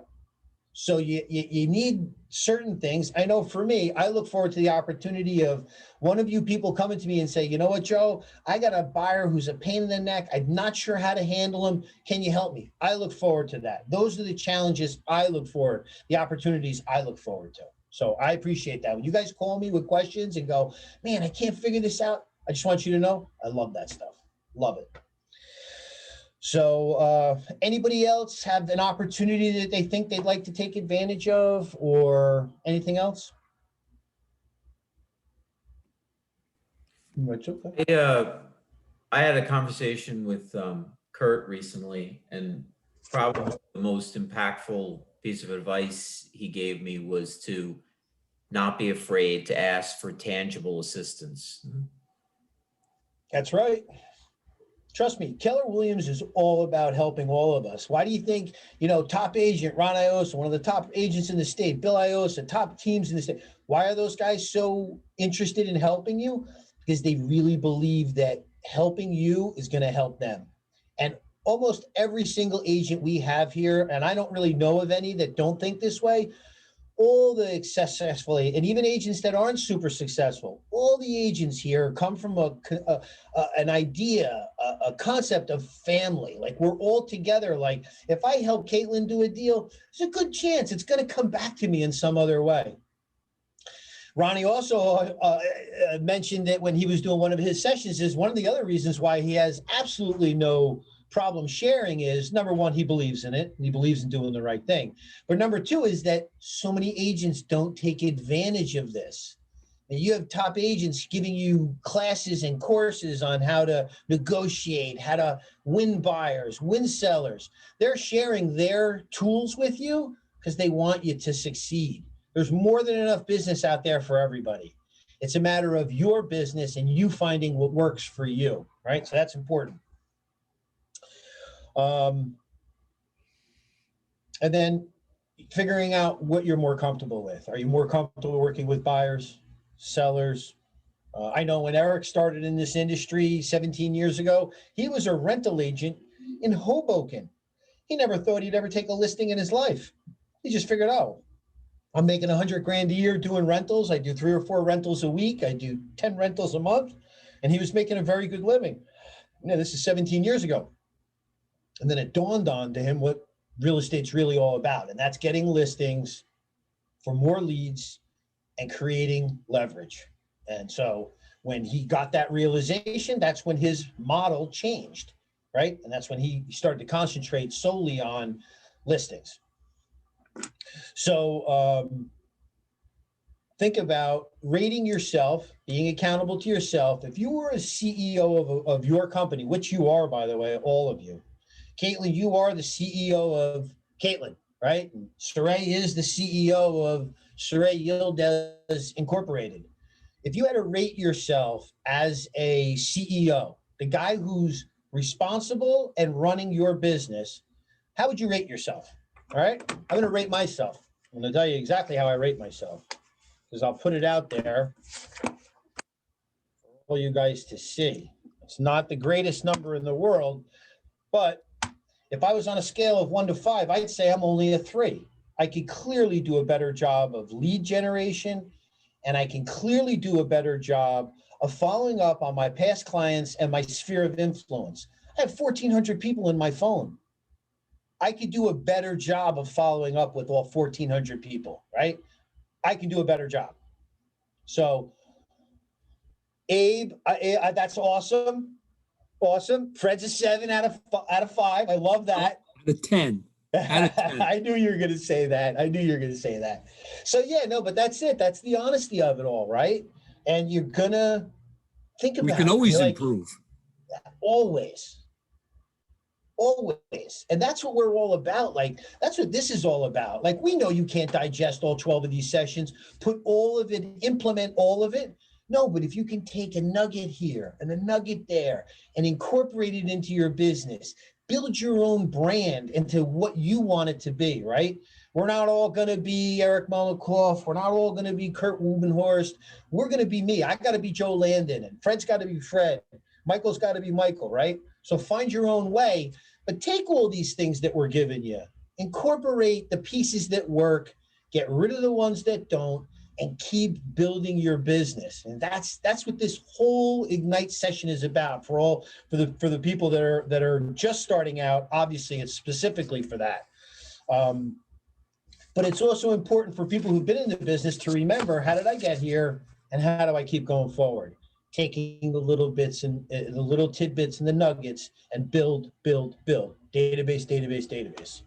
So what would you do differently then, guys? Anybody? Was there one thing you would do a little bit differently if you'd seen it in advance, right? Now, most of you have been an agent for a month or a couple of months. Is there anything you might have done or thought differently about, wow, when I got into real estate, I didn't realize this? Anybody? I'll go. So for me, I didn't realize that there was going to be a lot of or suggestions to cold call. I don't think I realized that. Right. Well, and when you're dealing with Eric, that's going to come up often. And right? that I think that's was his for bread me, and butter. and I totally get that, and I understand it, and that was one of the things I had before I even I was waiting for my license to come in. I jumped in on those Zoom calls right away, and that is what I got from it. One of the major things that I got from it right away. But having been involved in a lot more of the PC stuff and joining Ignite has definitely opened my eyes to some other ideas. Like I know Bill said the other day, Ron doesn't cold call. He's like, but if you spend the day, shadowing him, if you watch him have 30 conversations with people on real estate, always comes up. Right. So. And try and go to and ask Ronnie. His wife Ronnie doesn't even want him to go to the supermarket. Yeah. Right. She doesn't want him to go to the supermarket. She's like, I wanted to go pick up 3 things. I thought it'd be in and out in 15 minutes. Ronnie's talking to one guy for 15 minutes. I would love to the next guy. I would want to see how he starts those conversations. How does he just walk up to someone and, or does he see people that he knows already? If it's not people that he knows already and he just starts having those conversations in the grocery store, I would want to know, what does that look like? Because I would do it. Right. And I won't answer for Ronnie. That's for Ronnie to answer. I'll ask him. I'll go knock on his door. I know you will. Knock on his door. But I do know one thing. The energy, the passion, the enthusiasm, it never leaves his face. So when he sees you, he smiles so much, you have to smile back. Right. There's no choice. He's so positive, so open. You have to open. It's almost like you can't say no to the guy because he's just like, hey, what's going on? And he's just got that swagger and that smile, and that's infectious to everyone. It's not just, I know it's not just me that feels it. No, yeah, he's been very, and I think one of the things that you had said earlier about helping people, as you know, I've called you often and I've asked you questions, and that's something that really resonated with me when deciding to join with Keller Williams, was having that support system and having to be able to ask questions. So you've been great. Ron's been great. I went and met with him one-on-one to go over how he prices a home, and I thought I took a lot away from that and I loved it. And I was really hesitant about Ignite, if I'd be able to focus for 3 hours, 3 days a week. But it's been it's been great. I really appreciate it. So for me, I've learned a lot, and now I just need to pick up the phone more often. Yep. Yeah. And look, that's what you got to do. And that really takes us to where we are now. We've got to make commitments to ourselves, to each other, to our families, right? We've got to make commitments. They're not complicated commitments. I mean, look, can you commit, everybody? Can everybody commit to continuing to do a daily 10-4? Can you make sure you contact 10 people a day? Can you make sure you write 4 cards a day? I like 4 cards. I like that Bill scaled it back the other day for instead of 10, maybe 10 for the week. And I definitely want to get there, but I think right now starting, it'll be maybe for the week. Maybe I'll try to go for a little bit more, but yeah. Think big. Yeah. But it's nicer to have that, think big, but then if I fall short of it, I don't feel so bad that at least it's still coming across and trying. Oh, I shouldn't say trying, I'm doing. It's good to hear him give you permission to fail. Yeah, If absolutely. you 'Cause- fail, you still Right. accomplish something. Yep, for sure. So, and poor Joe froze. In a very awkward position. Yeah. Well, at least he looks happy. He's gone. Bad internet connection at the office, I think. Well, if they've got, I mean, I don't know, Fred, where you're located, but if you're in this area and all we have is Optimum, it's not the best. No, I'm on Optimum. I'm in Hawthorne. Oh, so you have Optimum too. Yeah, I used to live in Belleville and the Verizon was way better, but what are we gonna do? So it's real easy to talk to somebody in a grocery store. So, okay, so then how do you just come up, like, I don't know. It's not hard. I mean, people will be looking for something and you just say That's something true. like, oh my God, finding X is almost as hard as finding a house for one of my buyers. Okay, so that's what I was gonna ask you then, because I've definitely talked to people in the grocery store that are looking for things, but I wasn't sure, like, how do you get that part off? But that's a great way to segue it, is to say it's really difficult to look for this, especially, that makes sense. Yeah. So it's once you start doing it becomes very easy. Yeah. Especially if you have a name badge on, they see that you're in real estate. So I just have to order one of those and just go to the grocery store for just walk around, pretend like I'm getting a couple things get and a just wear my cart. badge. Yeah, that's Get a cart, perfect. walk around. Yeah. Yeah, so like one of my instructors told me that one of the members of his team actually wears her name badge upside down on purpose in the grocery store. That way people will tell her that, oh, did you know your name badge is upside down? Oh, yeah, you're a real estate agent. Oh, so yeah, that's like a trick that she uses. See, and the other thing, when you have a name badge on in a grocery store, they think you work for the grocery store. So they'll say, hey, do you know where such and such is? No, I'm a real estate agent. Do you need help with real estate? The market's really hot right now. And sometimes, look, it doesn't happen all the time, but sometimes you can actually strike up that conversation and always have your business cards with you. Hand them out. Just go for it. Works for me. I don't know, like I guess maybe I won't be handing them out because then I'll be like, oh, let me get your number instead. And then I have it. Because There you I've been go. notorious for handing it out and then I can't have a reason to call them. So Yeah. Something I did last week before an open house, is I would actually go to the neighbors' houses that surrounded the open house and kind of knock on the doors. And I was like, hey, just to let you guys know, we're doing an open house. If you want to come and talk to us, or if you know anybody that might be interested in this property, we would love to just be there. We'll be for the next 2 hours. Feel free to stop by and bring whoever you know. That was like 20 people I just happened to knock on. I mean, Yeah. it wasn't all pleasant, but it was fine. I mean, you are doing it in COVID too, so there's a little bit of a. Well, yeah. So like I would knock and then I would walk to the street almost type of thing. Right. So, I had agents in another office that they got their soliciting permit from the municipality. They had a package made up. It was actually an envelope, a clear plastic envelope door hanger, had their information inside of it. And they went door to door. They would just hang it on the door. And if somebody came to the door, they would stand back and talk to them a little bit. And it can still be done. So don't discount it. No, it can still be done, and you just do the old technique of you stand back. Hi, how you doing? Hi, hey, oh hi, you see him through the window? Hi, how you doing? Fred's exactly right. You don't have to be invasive. You can still present what you're really trying to do is provide value and say, hey, just listed the house down the street. I don't know if you know anybody who wants to move into the area, but we're having an open house on Saturday. I want to personally invite you to come by. In fact, we're going to open up the open house an hour early just for the neighbors so you can get a sneak peek, just in case you know anybody who might want to move into the area. Simple. That's a great thing. Open houses, I did that session on the open house and the marketing. Open houses are by far the biggest leverage you can have. You can get another listing. You can get a buyer deal, another listing deal, a neighbor that might be thinking about it a year down the road. Don't forget, that's still a sale. Whether it's a year down the road or a month down the road, that's a sale. Right? Yeah, it's money in the bank. It is, man. And if you're doing the right thing and you're providing them with the opportunity to see you at work, wow, this is the kind of guy who's out there knocking on doors, telling people about the open house down the street. People love that.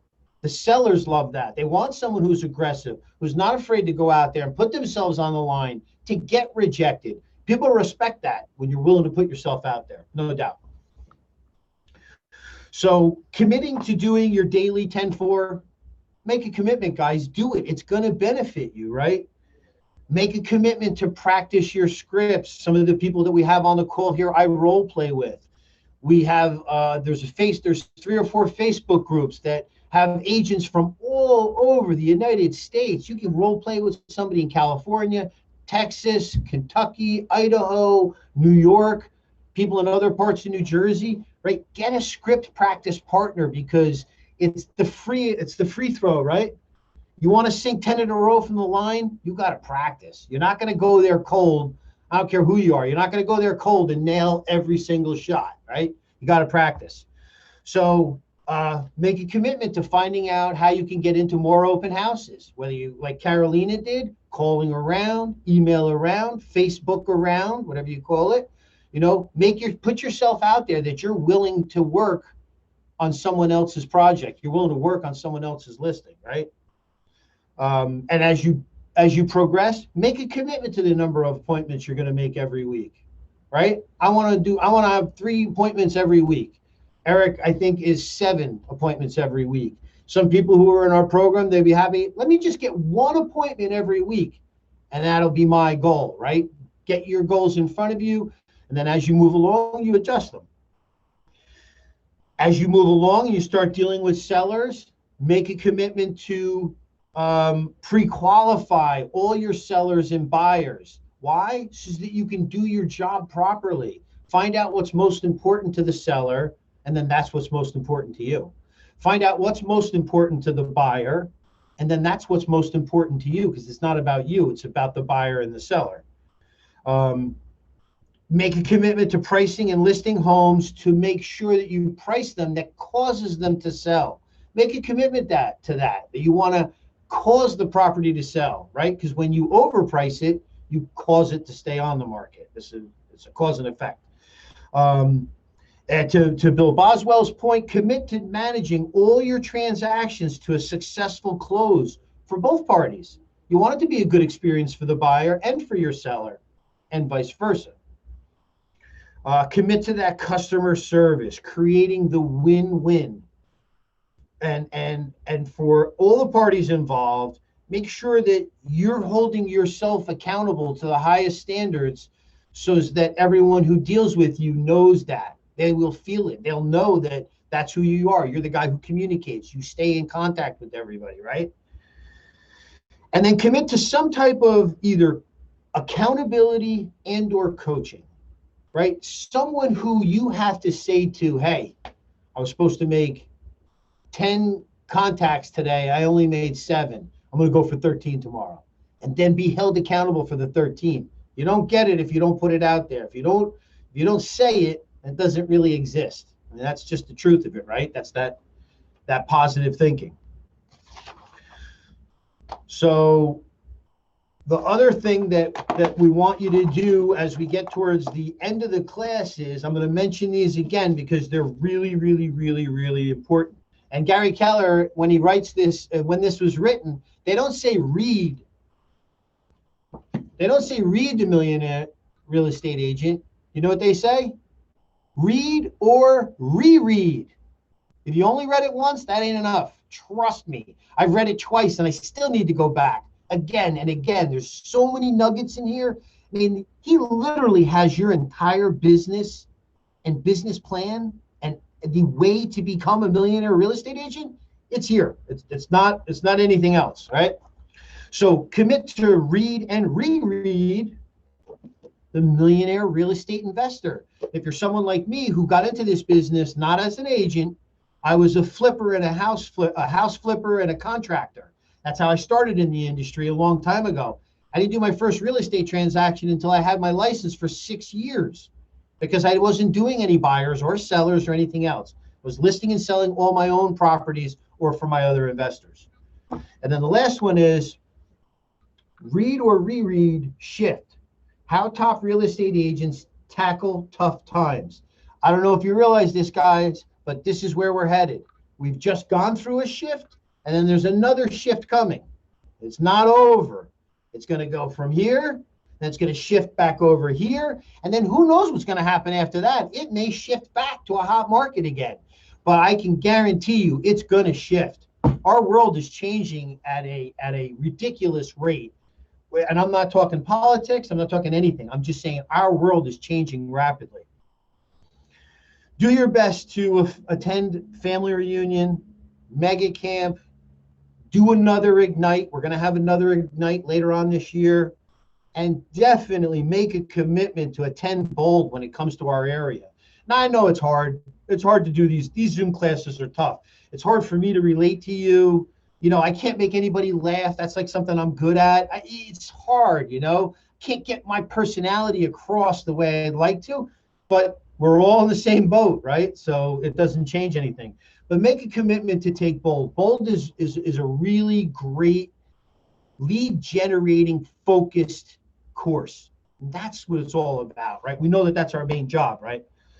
And then make sure you take advantage of the technology and the technology training that we have here at the Market Center.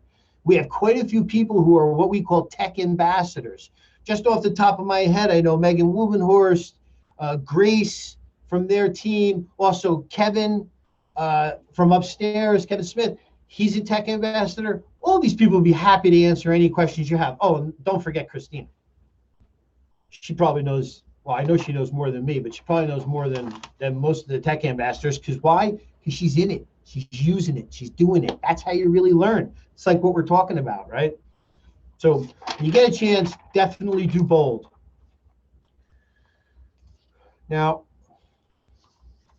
we have there's a couple of scripts in here that we can go over, and they're important. Right? It's always good to practice, right? So that's what we're talking about. We're talking about practicing with people, strangers, people we know. And if you take a look, there's a couple of things. The whole purpose of it is you know, the first purpose is to make sure you get out there. You're not a secret agent anymore. Make sure you get out there and people know that you're an agent, right? So that's that. Hello, I'm new to real estate. Hey, this is Joe. You have a moment? Hey, I'd like to share some exciting news to you. I've just become a real estate agent with Keller Williams Realty. And with this new partnership, I have their knowledge working for me. Plus, my clients get all the enthusiasm and hard work that I bring to the table. And I wanted to share this with you because I know you might be someone I might be able to help in the future, or you may be able to help grow my business. Right? So these are really simple things, right? These are these simple introductory things. We have to do them. The other thing that's important is share that app. Share that app with every single person you know. I want your sister to have it. I want your mom to have the app. You know, everyone needs to have your app. So every time they go in and look at a property, you are notified and you know what's going on. And what's that going to do? It's going to put you in a position to ask for a referral. You're coming from contribution. You're sharing this exciting news. You're making a commitment to help people, and you can ask for referrals. And then look. There's so many scripts that you can do. There's the for sale by owner, the expired, but those are a little bit tougher because you're going to be dealing with people who might be a little brazen. You know, if you get an expired listing, that was not a good experience because they only put their home on the market for one reason, and that was to sell it, and they didn't. So that's never going to be an easy one, but it is not a cold call. So if you have, when you feel like you've built up, you start to call those expireds, you start to call the FSBOs, and then branch out as you feel more comfortable. You'll branch out and do more calls. And like Evan Megnan had said, you know, he started off just doing his sphere of influence, and then he broadened it, and now he's actually tapping into 5 or 6 different resources for various different leads, buyer leads, seller lead, referral leads. Don't forget your referrals. That's the easiest money you're ever going to make in your life, by the way. I have somebody who bought a house in California.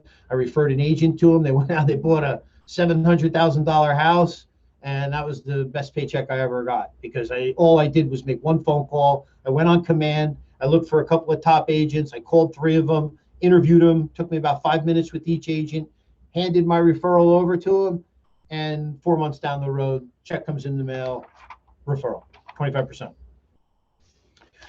So let's go over our action plan, right? Now we got to put it all together. We got to do what we say we're going to do. So start our day right, commit to the activities that are going to profit our business and move our business forward. Continue to train ourselves, continue to practice,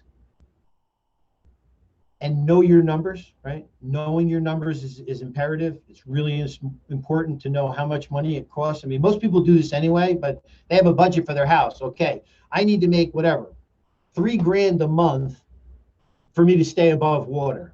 And I need to make 3,500 so that I can put a couple of bucks away. And I need to make $4,000 to do this, or whatever it is that you're gonna section your money off for and have it responsible for. You need to know what your numbers are and then be accountable to them, right? And then get a role play partner, get a script partner that you feel is going to challenge you. Can't all be yeses, right? Can't always be yeses. Continue to meet with your accountability partner or your coach to help you further those commitments you've made. Time block your calendar for the actions you now know. There are definitely actions you have to take.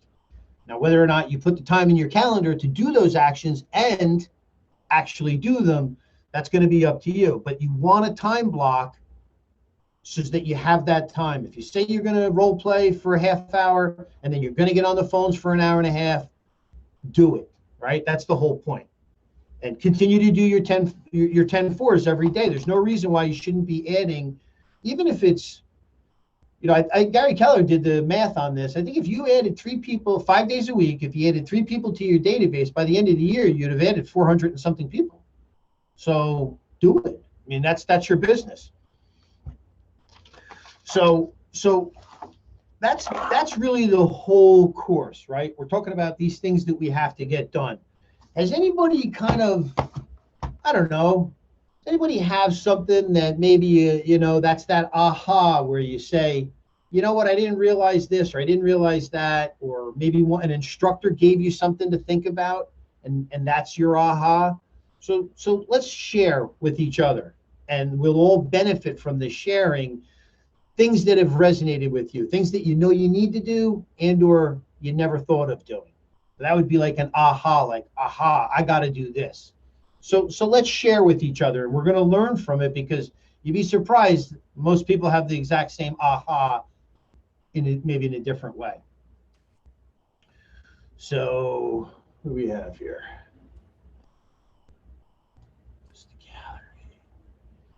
Abel.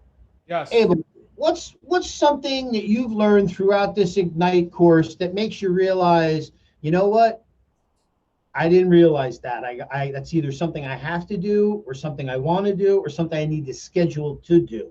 What would that be, Abel? Well, it's not so much in the course. I feel like the course has been very informative, Mm-hmm. and I appreciate everybody who's been speaking on the courses and all the questions from my fellow, I guess, classmates or whatever.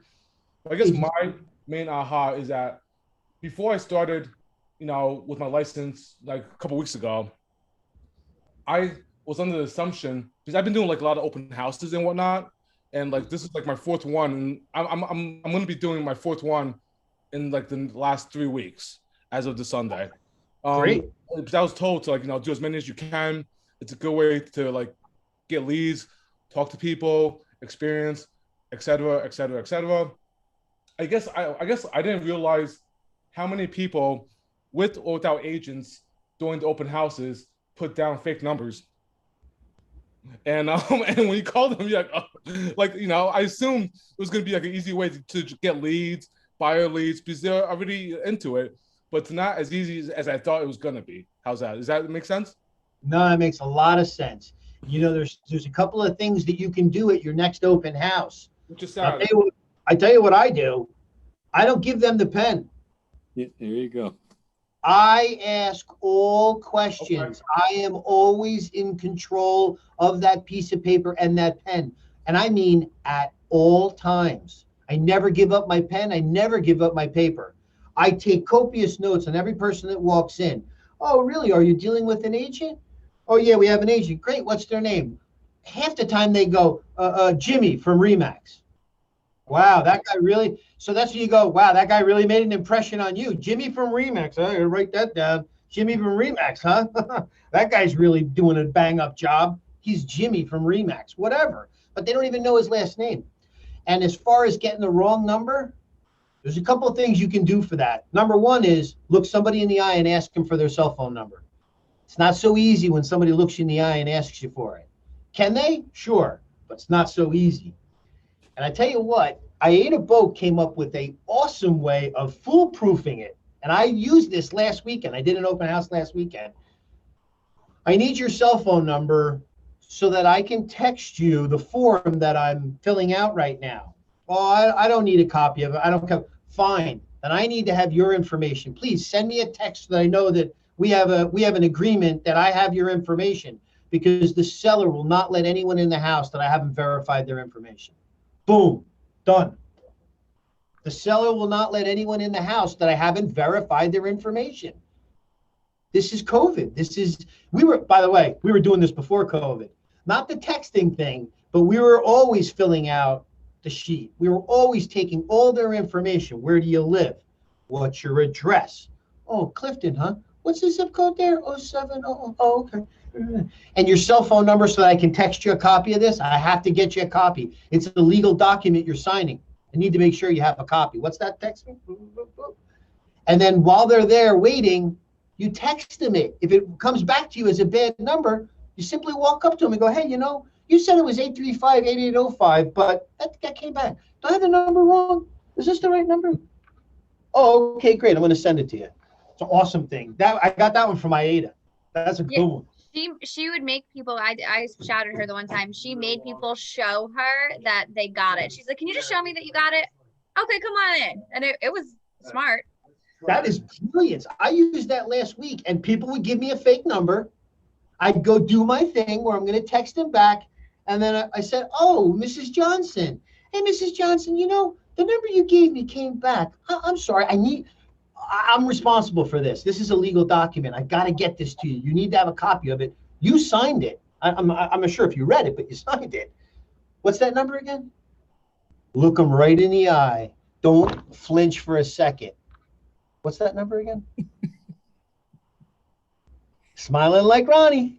Yeah. Absolutely. It's my pleasure. Thank you so much. I really appreciate your patience when there's a line out there. I do appreciate your patience on almost every person that waits in line.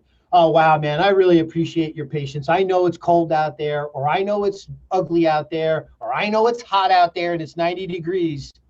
I really appreciate your patience. Thank you so much. Thank you.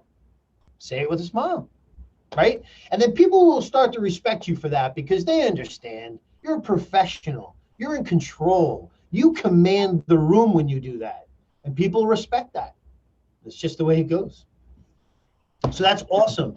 That's a really good one, Abel. And I'm glad we got a chance to go over that again, because I probably said it 100 times, but the open house is the greatest leverage you'll ever get. The listing is the number one, but the leverage begins when you go through that process. You call everybody in the neighborhood. You knock on the doors of everybody in the neighborhood. You invite everybody in the neighborhood to your open house. You ask everyone in the neighborhood if they know anybody who wants to go to the open house. Do you know anybody else in the neighborhood who's interested in buying, selling, or investing in real estate? No. Oh, by the way, have you heard, do you have any friends or family that want to move into this area? It's a very popular area. Oh, yeah, my sister does. So they could go, no. And then if you just keep going, you'd be surprised what you might uncover by taking the rocks off the pile. Yeah, right? so by doing that last week before the open house, probably out of 20, 3 people that I can remember showed up to the open house. One of them brought a friend with them. I mean, they all had agents, unfortunately, but you know, they came. So That's okay. I told you, even people who say they have agents, they do, but have they signed an actual buyer agreement form? And the chances of that are slim. Some people do. I know, right. Fred's going donut because nobody in the state of New Jersey, not nobody, but 99% of all buyer deals are done without that, maybe more than 99%. Now, if you go to a place like Georgia, South Carolina, North Carolina, I had a coach that was from North Carolina. Everything is done with a buyer's agency agreement, but that's there. You do that up here in New Jersey, you know what you're going to get, right? You're going to get the guy who goes, what do I got to sign something? You don't trust me? exactly. What do I got to sign something for? What do you mean I got to sign this? Well, what if I don't like you? I got to work with you if I don't like you. You know how they talk up here. It's like dealing with me. You know I'm going to give you, I'm going to give you gruff. So what do you do with a guy like that? You align yourself. You repeat what he says, and you agree with him. You know what? I totally understand. I would be the same way. And I think you and I, we have a good understanding, don't we? I really appreciate your honesty. Thank you. Thank you, thank you, thank you. At the end of every sentence, thank you, right? So you can align yourself, agree with them, and do you have it signed? No, but you do have an agreement of the eyes that you get it. I get it, you get it. I want to work with you. I'm going to work hard for you. I want to be loyal to you. And yeah, I do expect you to be loyal to me. That's it. You can do that with a simple face-to-face agreement. I guarantee you that's how Ronnie and all those guys are doing it. They're not getting buyer agency agreements signed either. They're doing it by the agreement is the bond you make, and then the way that you take care of them, the way that you ask questions, because what's the most important thing? What they want. So if you've paid attention and they believe that you really are going to work in their best interests, well, then you've done the buyer agency agreement Jersey style. So, but that's a good point, though. It's a good point. So, righty. So, now we committed to these actions. I'm happy. There's only 1, 2, 3, 4, 5. There's me. So there's only 6 of us that I could really hold accountable. I hold Christine accountable, but it won't be for any of this stuff, okay? And Christine, by the way, I just want to say you have done an awesome job. I've looked at every one of the videos. Everyone has come out excellent. They've all been informative. They've really gone on seamlessly. You putting the videos in, you getting, when I've given you extra stuff, you've always got it in there.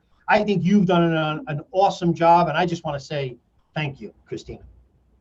Well, thank you for that, and thank you to you and all of the other instructors who have taken the time out of their week to teach all of our agents like all these helpful tips. So Yeah, absolutely. So now I want to make somebody accountable. Let me do my job, please.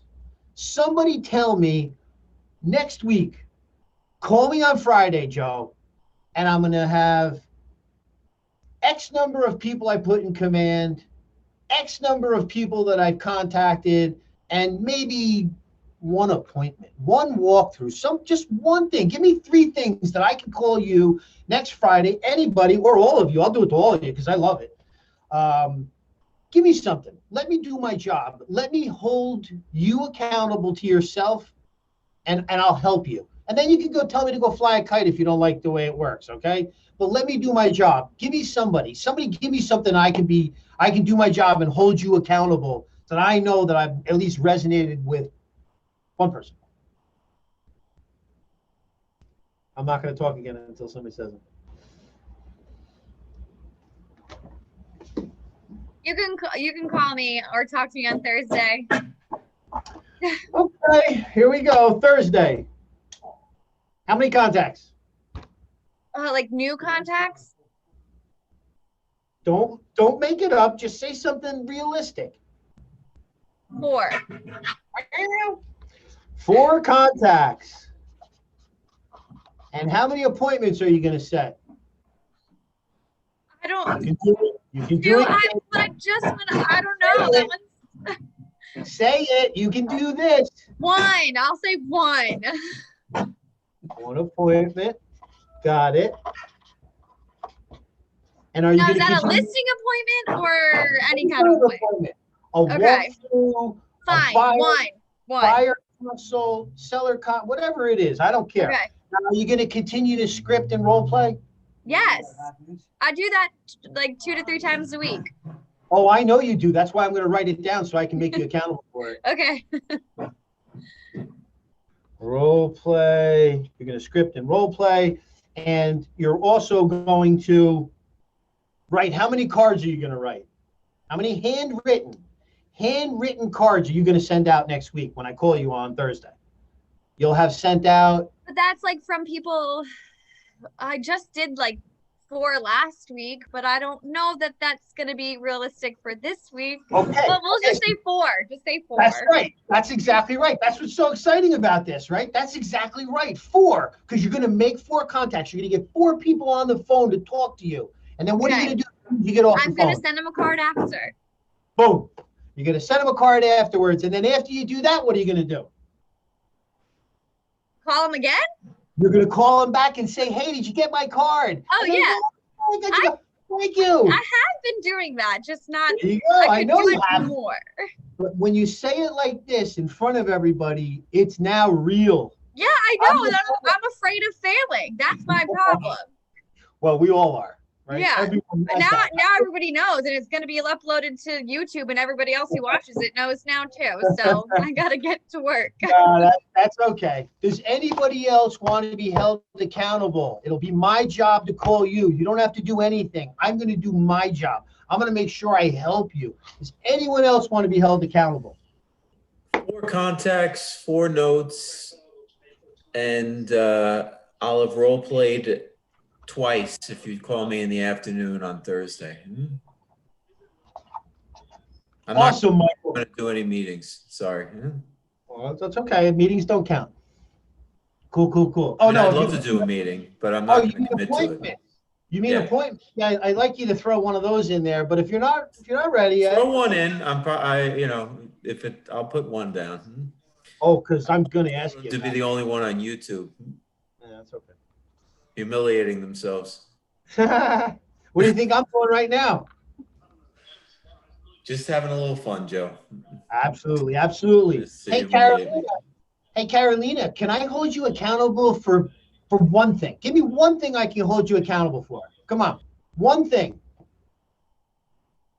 I'm gonna say 1 appointment and 4 cards.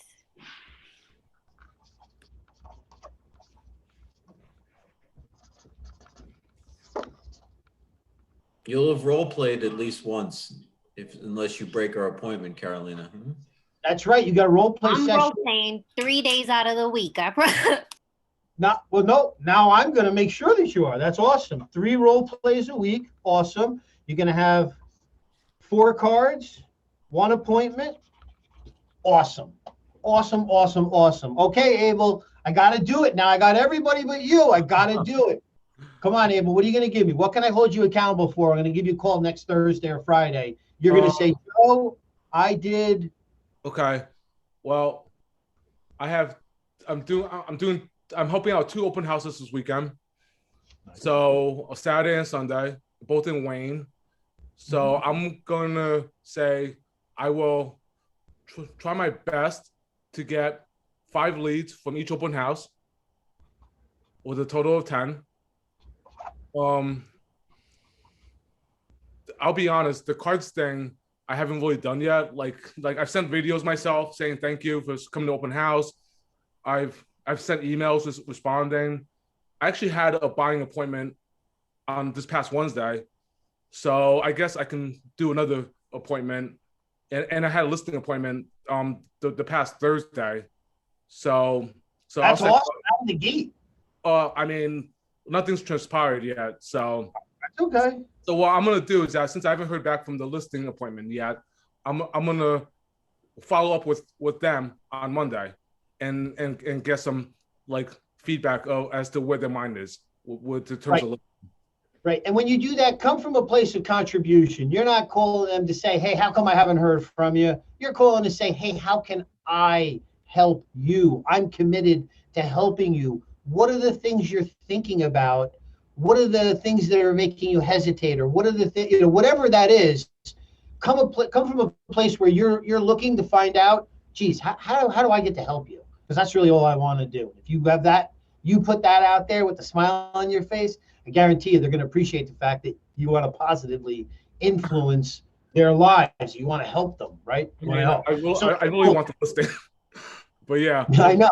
Right. Yeah. So Abel, you're not going to try to do 10. You're not going to try to do 10 leads. You're going to do 10 leads. So I'm going to take the word try out of your sentence, and I'm going to write down 10 leads for you. I'm going to write down one appointment. Can be any kind of appointment any kind of appointment you make is a good thing. And Abel, I want you to commit to me that you're going to write 3 cards. And it better be somebody, just wait. And it better be somebody that you met face to face, that you had a conversation with, and you want to thank them for taking the time to speak to you. And I'm not talking about a love letter, Abel. I'm talking about 3 sentences. Thank you for taking the time to talk to me. I really enjoyed it. Please let me know if there's anything I can do for you. No mention of real estate, no mention of anything. Just drop your card in the middle and sign it. Come on, Abel. You can give me 3 of those. So I guess my question is that how does that work in terms of like addresses? Like, how would I find that information and whatnot? Abel, while Joe's grabbing something, he does a thing for Cole Realty, which allows you to grab like a list of names and numbers from a certain area. So like your neighborhood. I literally just did this a couple weeks ago, and I just sent out like over 100 cards just to my neighbors saying, hi, I just moved to the area, whatever. And I got 2 responses from that. I'm actually not sure. So I don't know what that is. Exactly. Okay, I'm gonna help you. No, it's okay. I'm gonna show you. This is how simple it is. This card costs about 20 cents. Sure. It's a simple card. What's it say? Thank you. This is a simple card that's just a picture of some doors on the front of a building. In the middle, it's blank. All you have to do is simply say, hey, Joe, thanks for speaking with you. If you ever need anything or hear of anyone thinking of making a move, please share my information with them. 3 sentences. It could be even simpler than that. You meet somebody at an open house, you might just say, hey, Joe, thanks for taking the time to speak with me at the open house.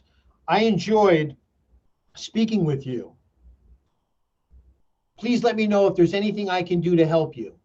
Card, close it up, done. No mention of real estate, no mention of anything.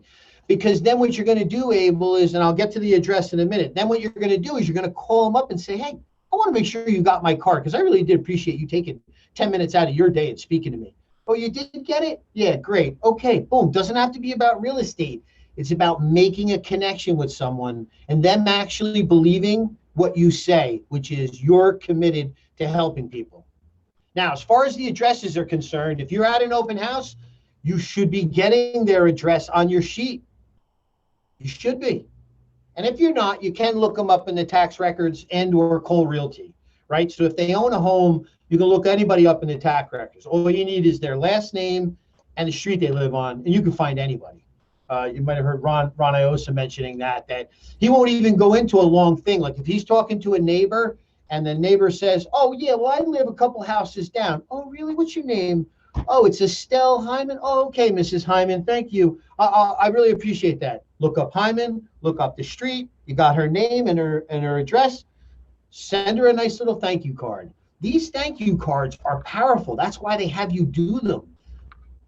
When you handwrite something to someone, the chances of being opened are like 80%. When it's pre-done, it's like 10%. So handwrite it with your best handwriting. I don't have good handwriting, so I'm telling you to do your best handwriting. But I'm sending out cards to anybody that I talk to and I have a real estate conversation with. I'm sending them a card. It's powerful. You got to do it. So give me 3, okay, Abel? And you got to get the addresses at the open house. Don't let that be an excuse. You should clearly, if you spend time talking to somebody, you should be able to figure out their last name and the town they live in. That's not that many questions to get out of the way. Okay. So you can do it. And Fred, I know you have a little bit of a more of a wider range, but is there something I can hold you accountable for with your new mustache? Yeah, I've been on this call so long, I need a shave. I look at Fred and I go, did he just get like 5 years younger? Did you just get 5 years younger? Hey, just having some fun with Zoom, Yeah, right. 4 cards. 4 cards. I will do 4 cards, 1 appointment. I love it, guys. You guys have been great. I think I can say for sure, I know Michael and Caitlin have definitely been on, and Fred, they've been on almost every call. I appreciate you guys giving me the opportunity to share the knowledge that I have. And if I can teach anybody anything, that's a win for me. That's what I really enjoy. So thank you. Thank all of you, Christina especially, but thank all of you guys for making this possible and also participating. I really felt like, and every time that I did one of these, I had a lot of people speak up and talk. We made some jokes. We had fun. We learned something, hopefully. And I just want to say thank you to everybody. Thank you to all the agents who've been on and all the instructors. Thank you. All right. Thank you. Oh, thank you very much. It's been very helpful. Okay, so we're Thank you, done. Joe. We're a little bit early, but I kind of planned on being a little bit early. So thank you. Christina, again, thank you. Everybody, thank you. Have a great weekend, everybody. Abel, crush that open house. Thank you. You got it, brother. Hey, take care, guys. Thanks. Thanks, Joe. Take care. Bye-bye, Joe.